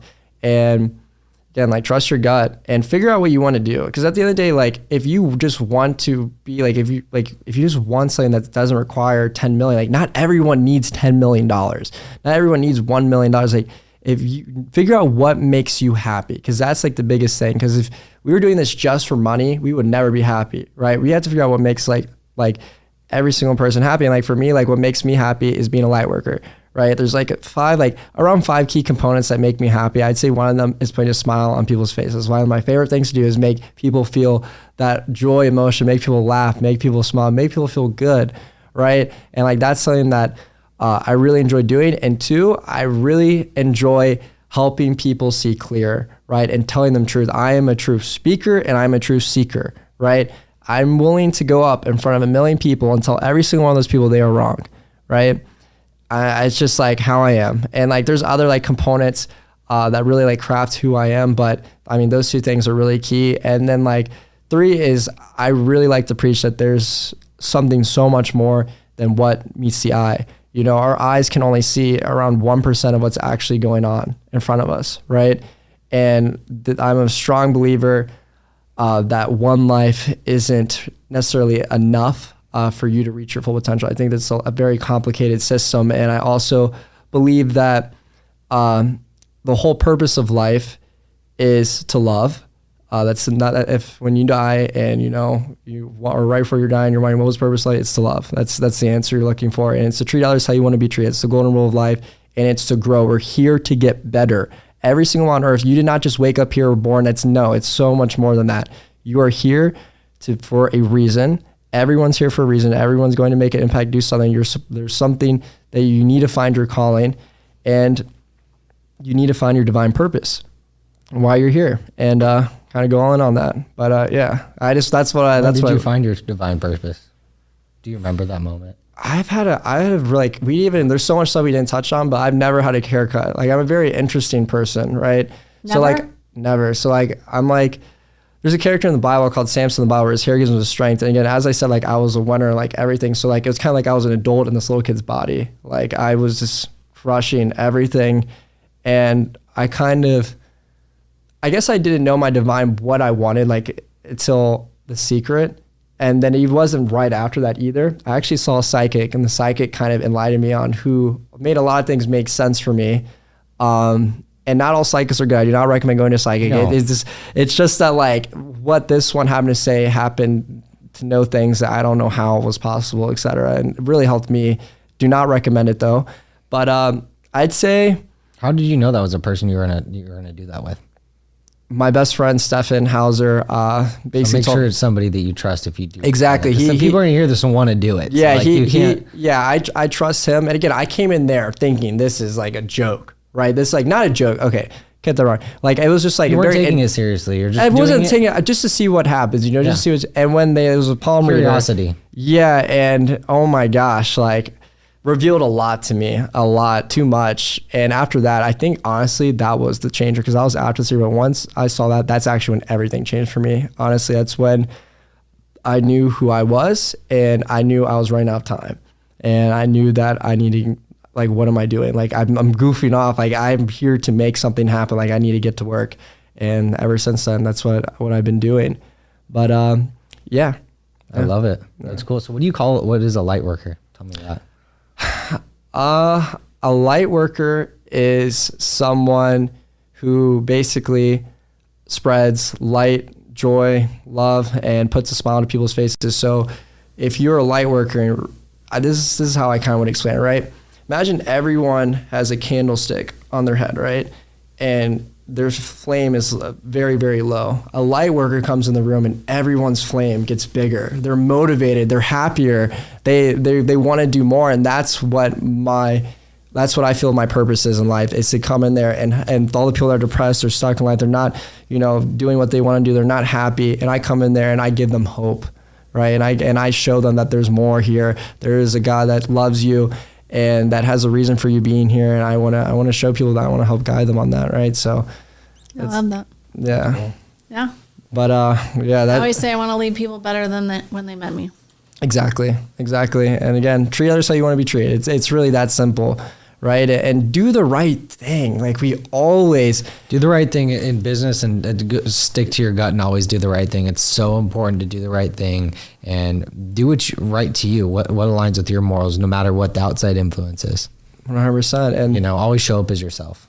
Yep. And we always have the choice. Just remember that we always have the choice to choose right or wrong. And we're already programmed to know right from wrong, actually. When you throw something on the ground instead of the trash can, deep down you shouldn't have done that. And as we do it more and more, we'll feel it less and less. Kind of that voice that it's a feeling. You feel it. Yes. But Your that's your intuition. That's the gut feeling. That's it. There's That's the gut feeling. There's your there. gut feeling. You're like, fuck. Oh, I need. And then, I feel it. Trust me. I was but just that's trying a for feeling people. versus like, okay, I probably shouldn't. You know, But to explain to people that like don't know like us what the gut versus like the when head it is, bothers you that there's a piece of trash on the floor and you don't or pick you didn't it put up. the cart back, or you. Exactly. I Taking take the extra step to dude, put the I cart take back the and, cart like, back exactly. every time, and people look at me like, is he really gonna take the fucking cart back? And even the cart dudes are like, thank you so much, and like come chase me out so I don't have to do it, because it's like so abnormal that people don't do that and think it's crazy. I used to push carts, but it's like, I think it's just the basic principle that bothered me. And now that would bother me. Exactly. I didn't do it for them. I did it for me. It's kind of selfish, but I do that for me because I wouldn't feel right doing that. And in return, they benefit, which is a good thing. And 100%. I like doing good things. And again, the change starts with you, right? And people say, oh, why doesn't this happen? Why doesn't this happen? The truth is you have to be a leader. If you want people to change, it starts with you. You have to change you first. You can't just talk. The biggest problem nowadays with society is that they want to preach all this stuff, but they aren't willing to back it up themselves. I would say like the bridge to the promised land is action. It's not, just faith. You can say, oh, I have faith I'm going to become a multimillionaire. I have faith I'm going to do this. It takes action. But that was my point about the fucking waking up thing, like taking action on what works best for you, where you're optimal, and all these little things that I think that we need to look at as entrepreneurs are like, are we really doing, is this really serving me? Yeah. Is this really serving me right now? In my life right now, is this serving me to get where I want to go? And sometimes it changes. And it's okay. I used to be a diehard 4 a.m.er. I went to the Maldives and my time clock changed. And when She I never came went back, back. I haven't gone back. And like, I'm okay with it. Mm-hmm. And like, I've been obsessive. Like, it started from when I was a kid. My dad would like hit the deck. Like, the sun's getting ready to come up. Like, I was trained. And I've always innately had a like wake up in the morning, go to bed late, like in my creativity. Like, I'm always best in the morning, and as the day goes on, like when Daniel turns on at night. Dude, and like recently, I'm on right I don't now. know if it's just because I've I'm been on. around him. I'm on. Like I get switched on because nobody's calling me right now. Like towards the end of the day, it gets like quieter, and it's like I have like this power, few hours where I just power through stuff. What do you think about like nature versus nurture? Because like I sometimes wonder, because I spend so much time with Daniel, that like now I've switched my time schedule. I'm like, has that been like emulated to me because of like It's a learn. Absolutely. From me being around you, you learn things. From me, vice versa. Like whoever you surround yourself, you are like. So you got to watch the people you're around. But I always check you, and you always check me. It's different. We don't let each other slide. I call her out on her bullshit. She can't let any bullshit come my way, and I'll always call her out. We'll do that. And it's supporting having people that'll call your own bullshit. Well, what do you think about that? Do you think that it's like that can change based on who you're hanging out with? Yeah, for sure. I mean, like, obviously you're not going to tell someone exactly what you're thinking. I'd like to say that we're all actors, right? So no one says exactly what's on their mind all the time. Everyone, kind of plays it. Because again, if you did, everyone would hate you, right? So I'd say like there's the right timing for everything. And I honestly, the way I look at it is that bullies are bad, right? Bullies are bad, but it's necessary, because if people don't get like bullied, or not necessarily bullied, that's such a bad word for it, but I guess taught like just people like don't go through hard times. You have to go through hard times. Well, to mold someone's you. got it. The guy who always tells you what you need to hear is always the bad guy, but it's what you need to hear the most, right?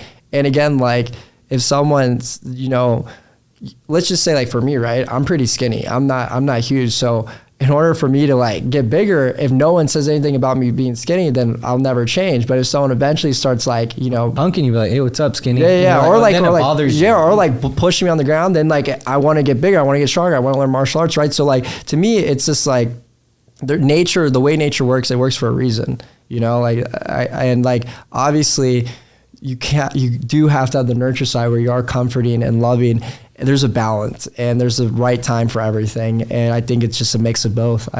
It's hard to say, right? But I definitely like see how nature is beneficial, though. I definitely think, you got to stay on top of, especially your inner circle that you can say that without hurting their feelings. And like, I'm saying that again, like if someone's about to go in the meeting and they put on something they've never worn before and they don't look good in that color, and that it would be better like if they wore something else, and like you could be nice and just let it go, or you could be like real with them, like, hey, you're probably gonna do like a lot better if you wear this. And even though they may have to take another 5 minutes to get changed, whatever it is, like And it's just like, I don't know. I think the older I get, that's one of the things I realize. I'm unequivocally me, and I say what I think. Like, I don't hold back at all. Yeah, she's. You shouldn't. When you say people will hate you for each dude, she's a testament. She says what the fuck she thinks. If she's like, stop. I have something to say. Like, she fucking says it. Yeah. And I think that with age that you get and the that. people that can't take that, they don't belong there. If they can't handle it, that's not my problem. Yeah. I'm me. That's why Your opinion of me is none of my business. Your opinion of me does not define my reality. Yeah. It doesn't. It's not. 100%. Your opinion of me does not define my reality. Yeah, and again, like that's the thing is that in life, that you can't care about what other people think. That's the biggest thing in business. When I was first building my brand and getting into entrepreneurship, especially because it didn't necessarily all happen in the year that I dropped out. Like, I've always kind of been entrepreneurial minded. Like, I've tried different things, just didn't. If I failed, and I didn't really have enough time to contribute to it. But when I would try, people I went to high school with, and I was fairly popular. A lot of people knew me because I played all these sports, went to different schools, had long hair. I never cut my hair, so I never really changed throughout the years. And I had to leave so many friends behind because I was kind of always in entrepreneurship. And as I got more and more into it, they'd clown me, joke me for it. And I just stopped caring what other people think, oh, what is he doing? Oh, he's an influencer, he's 20K followers. Who cares? I'm not doing it for you. If I was doing this for you, I'd have nothing left to prove. You know what I'm saying?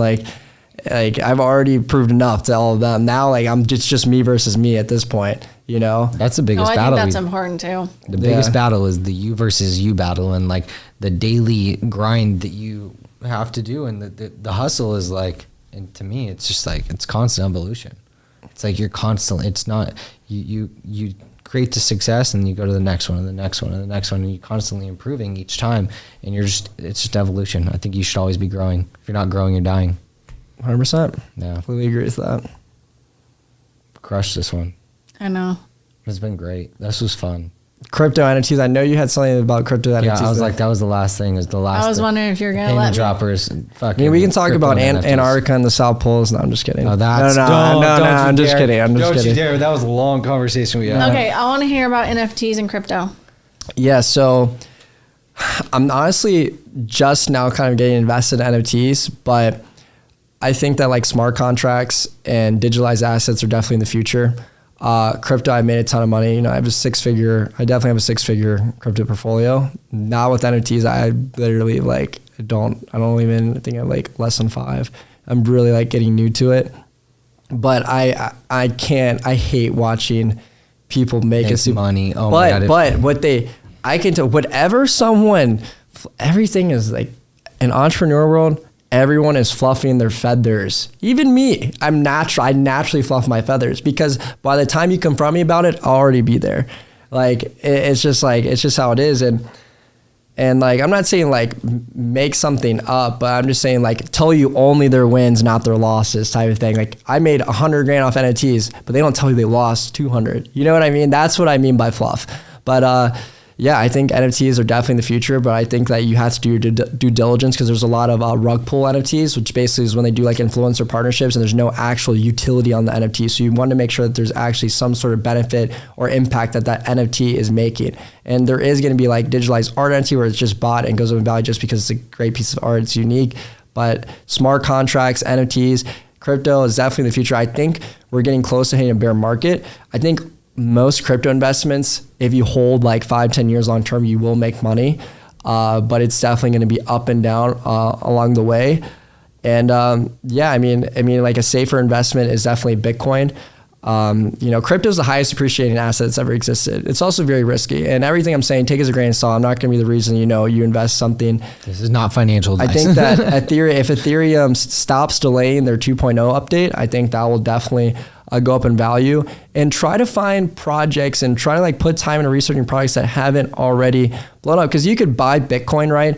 But you're never Bitcoin. You realize how long it's gonna be till Bitcoin goes to 100K. If you want to make money now, find projects like Polygon, Solana, that before they blew up. Because even Solana is kind of getting to that point where it may drop, it may go up. Right, but try to find those new projects and take chances, and make sure on your monthly profits that you're allocating some percentages to crypto. Because the way I look at it, right, I think everyone should be invested in crypto. It is the future. Again, long term, it's going to go up, and it's made me a lot of money, right? But how much money have you made in crypto? Okay, well, you don't make. Okay, let me start with this. You don't make money unless you sell.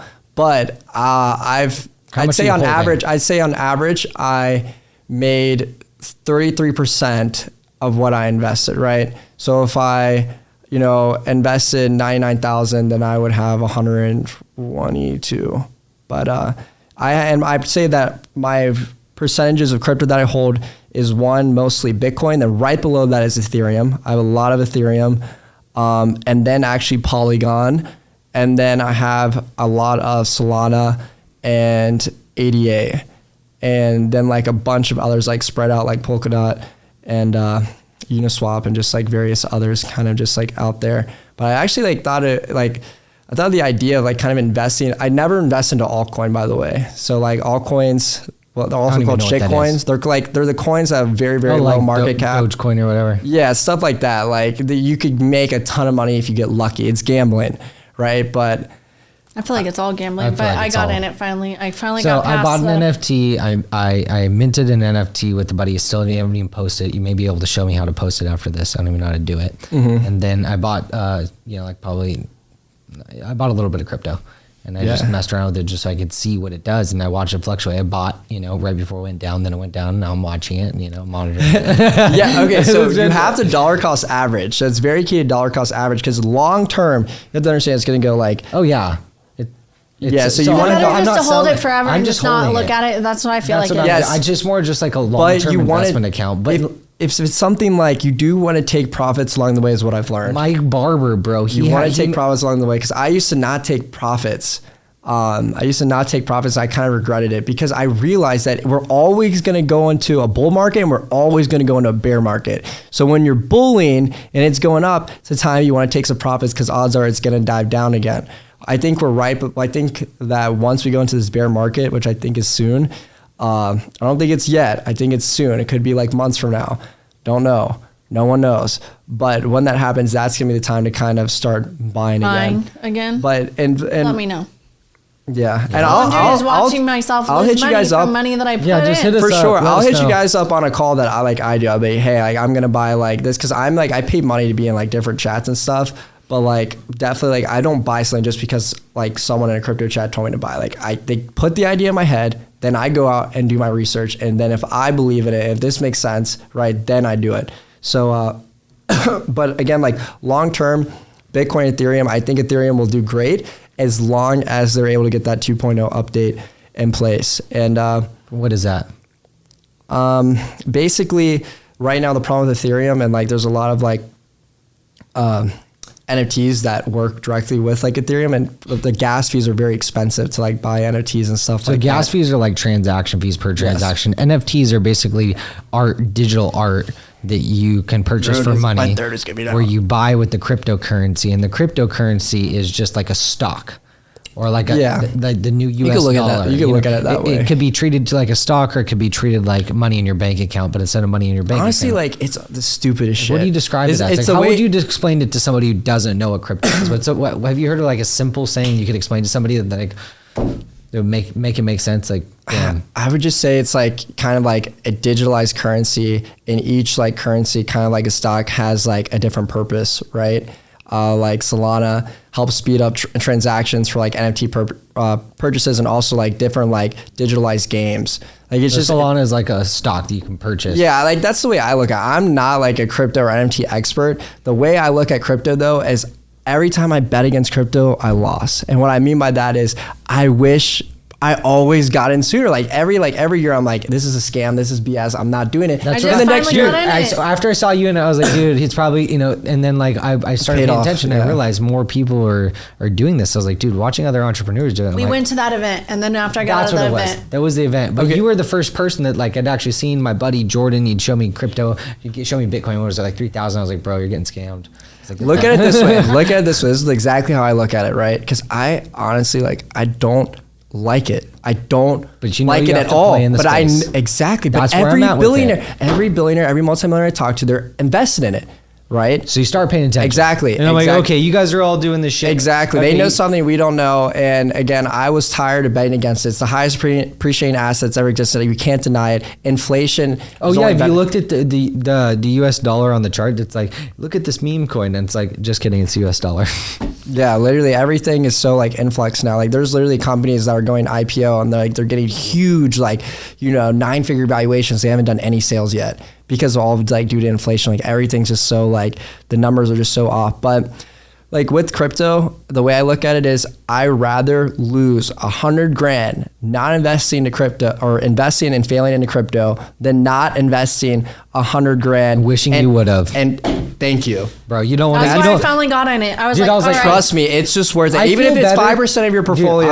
I feel happy. I have like, I have money sitting there. Get- I'm just like, have- I'm just happy that I did it. Get 'cause now I don't Bitcoin. want- I We have have Bitcoin, Bitcoin, Ethereum, Ethereum. Solana, Long term, it will come Cardano, back up. Trust me. Like again, it will 2 years and from now. Mana. Exactly. Central Land. That's the only other one. That's I mean, Solana, Mana, Cardano. Investing in like something I'm trying to like understand more is the metaverse too. Like I'm trying to like grasp, dude. but I hate it though. Like I don't fucking hate believe it. I don't believe in it. I know It I fucking don't, irritates but the it shit out doesn't of me. matter if it But makes we money. have It to makes do- sense. Apparently, it makes money and it makes money. Don't it makes get sense. sucked in the But matrix. focus- but She's focus so on what- mad at me. yeah. She's like, "Don't get sucked into the matrix. You're sucked in the matrix." I'm like, "Dude, this is where we're gonna do business. They're fucking doing business here. There's money being made here." But this is what I think is gonna happen. There's gonna be a shift where I think it's already happened. This has been a shift that's happened over a long time where people value the digital life more than they do their real life. But there's gonna be a turning point. The universe is still the best place. The universe is still the best place. Oh, trust me, it's So, not. like, It's a lot deeper. It's a lot deeper than that. It's called a secret agenda, and it makes their life a lot easier for all online and easy to control. We all go to work in our little like tight little square 4x4 rooms, and then we put on our goggles and we live our life online. So then they can just. I hope it never gets there. All the but it's mandates, going. everything going on, it's all control. Like it's all control. Wait till they're trying to put chips in your brain to allow you to Elon's access. doing it next year. Yep, Neuralinks, and again, like it's like I My can never. brain's more I don't powerful. care. I don't want to. I don't need a fucking it's- microchip to make It me. could definitely make you smarter, but someone owns your brain after you put it in. No, It's I'm not good. your property. Think about it. good. It's a privately owned company. Everything is privately owned. That's what I'm saying. The more capital you have, the more impact you make. Because if you have enough money, you could buy Google.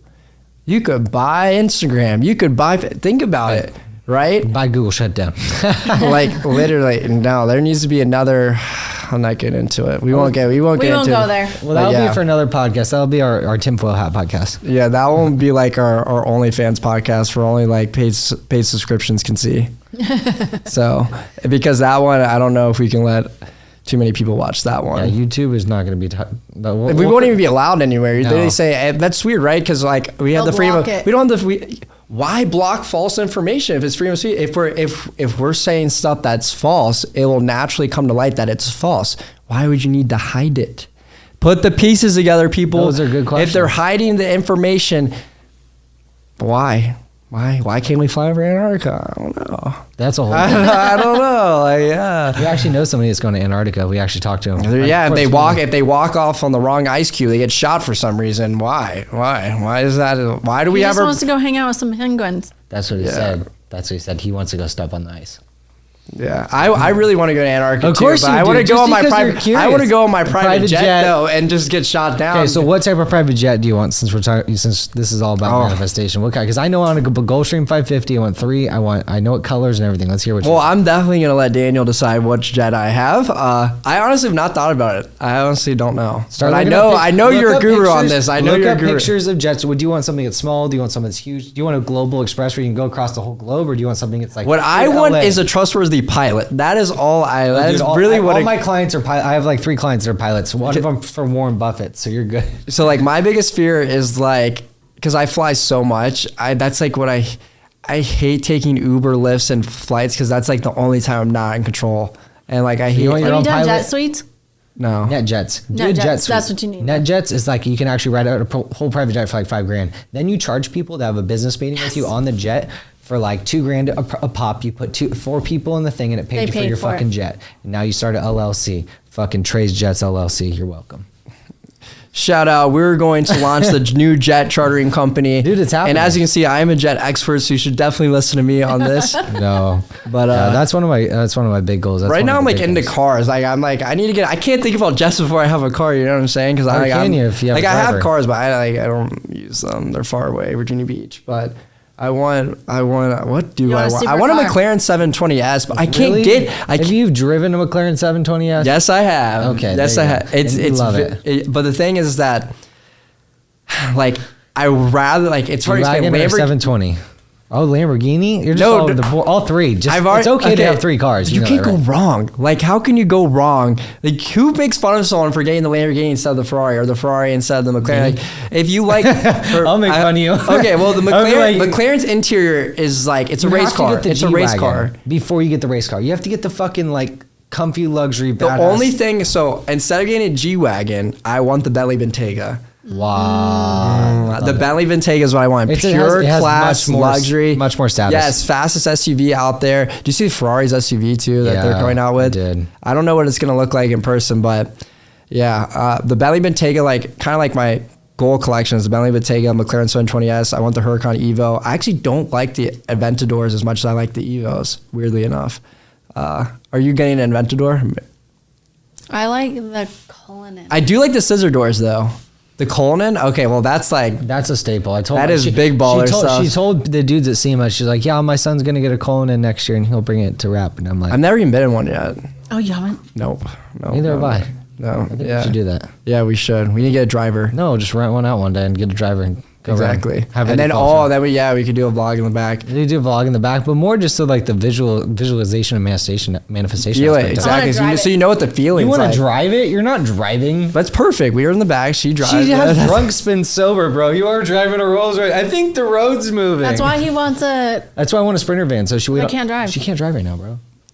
What? Yeah. Why? I got up on the 28th with like vertigo. Life slowed us down, and I'm It listening. slowed I'm The so confused right now. Okay, so I didn't tell you this. So she has like drunk spin sober. So like she woke up and like fell on the floor and couldn't walk, and like I didn't fall there's on the crystals in floor. your ear. I know, but that's how I think You know of when it. you were a little kid Think and about you'd life spin in alert, circles and life circles alert. and I need circles, help. and when you were done, you'd like walk sideways. Yeah. I got out of bed in the morning and I like couldn't get my footing, and so I got down on my hands and knees and I called Daniel. I was like, I think I just need water. I don't know. I think what's my blood wrong. pressure's low, and I'm like, fucking, do I race over there? I'm redlining my car all the way there. I get there. It's like a 10-minute drive. Get there in 3 minutes. Yeah, I haven't driven since the 28th.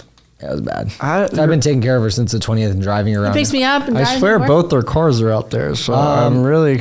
Yeah. So yesterday I let her drive, and then she decided it wasn't. It was. I will admit, your car was parked really weird. Like it was parked like sideways. That would be me. all, I like- parked Daniel sideways. parked it that 'Cause way the yesterday, people so he park- let do me people try park and next to their drive car? yesterday to work because I was tired and not But by driving. trying to he drive, followed me I followed her.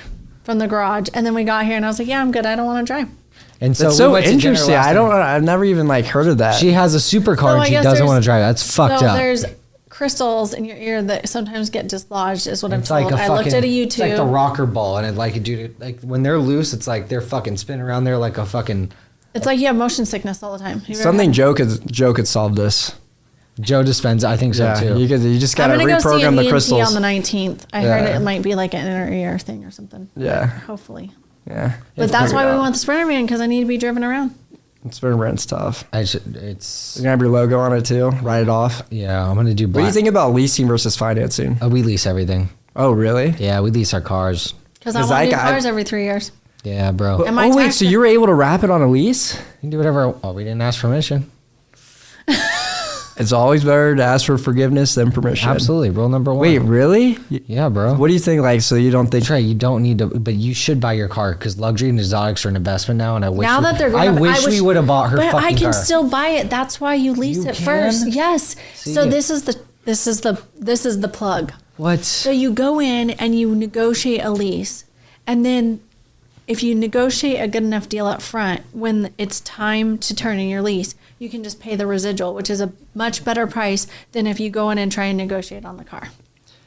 That's the plug. I normally don't end up buying them, but this one I But might. don't you fucking dare buy a car before we get you your fourplex. We'll do them on the same day. Yeah, Okay. that's what I do.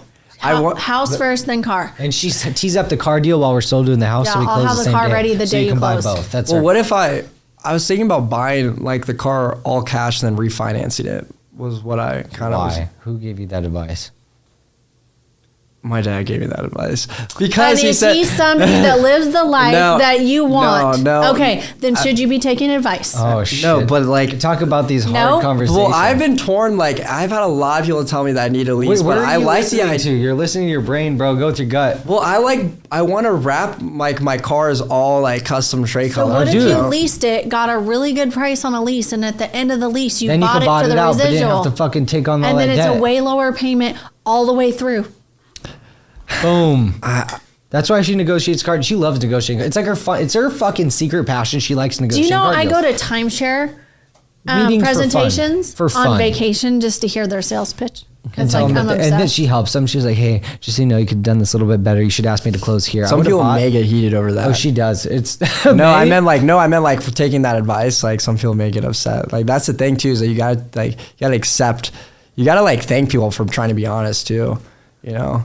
But yeah, dang, I mean, God love your dad, but like, yeah, I know. It's just like my dad's the one that's been pushing me for real estate too. He hates crypto and all that stuff. So like, it's it- because he's he old doesn't like me understand it. and doesn't understand But it. when you realize it's inevitable and you can't get away from crypto is going to happen and it's not going away. When other people are investing into crypto seems like a really big thing. I was a complete naysayer. I talked so much shit on it and I ate all my words, just like you. It's Guess like, what it is? I wish I would have got in sooner. Not being knowledgeable enough about this, about the And that's item like or anything the in life. You talk situation. shit on stuff that you don't understand. Educate like, I didn't yourself understand it. before you speak on Hands it. down. Like I was just I was scared speaking of out it of because it's turn. something new. And that's probably how he feels about it because he's like skeptic, the whole thing. But yeah, he just needs to be educated. Well, when you I guess throughout life, you see the rug pulls kind of going with the stock market and everything else that you kind of get because he really doesn't like stocks either. Like he gets really scared. I've never invested in stocks in my whole My life, and I'm uncle's in a CPA crypto. and I've never invested. Yeah, He he's told me 100% my all in on uncle real that's a estate. CPA told me to Through invest into real 401k, estate. I've invested in stocks, but I've never went and put money in the stock market. But I am in crypto now. I did make a lot of money on Tesla. I will say that. I did get. Jake actually did randomly tell me to buy Tesla when it was around $550. What is it now? It's 1,000 plus. So definitely, definitely doubled. And Did you pull it out, or you have it in? No, I hodled. I'm holding on. So I think that Tesla has a lot of potential, and Tesla also That's invested into Bitcoin. So if Bitcoin goes up, which I think it will, then Tesla should go up as well. And also the thing that I don't like about Tesla is that Elon Musk even said that he doesn't even he's not doing it for Tesla to be the best electric car company. He's doing it just to teach, show the world that you can have electric cars, make it cool, trendy, that type of thing. But it's fucking. He did. He was successful in that. yeah, and the amount of stuff he sacrificed to get it to where he's, the amount of chances and risk that again, Blowing up rockets with people inside of it. Holy shit. well, he's almost gone bankrupt multiple times, and Dude, success and failure live right next door to each other. you have to be willing to go bankrupt in business. You too. have to. You Like have literally, to. you You already have to to accept it. sacrifice your last fucking penny to make it happen, bro. Exactly. Yeah. Love it. 100%. Well, thanks I for think watching that's the One enough. Hustle podcast. That was a great episode. Thanks for having me. Where It's can been a people pleasure. connect with you? Give me your Instagram, Trey. At TREY COLLEY, TREYCOLLEY is where you can find me. And hopefully by the time you see this, I'll be at a higher level, and hopefully we can work together, network a bit, wouldn't hurt. And again, it's a huge way to make money, is just simply being a dot connector too.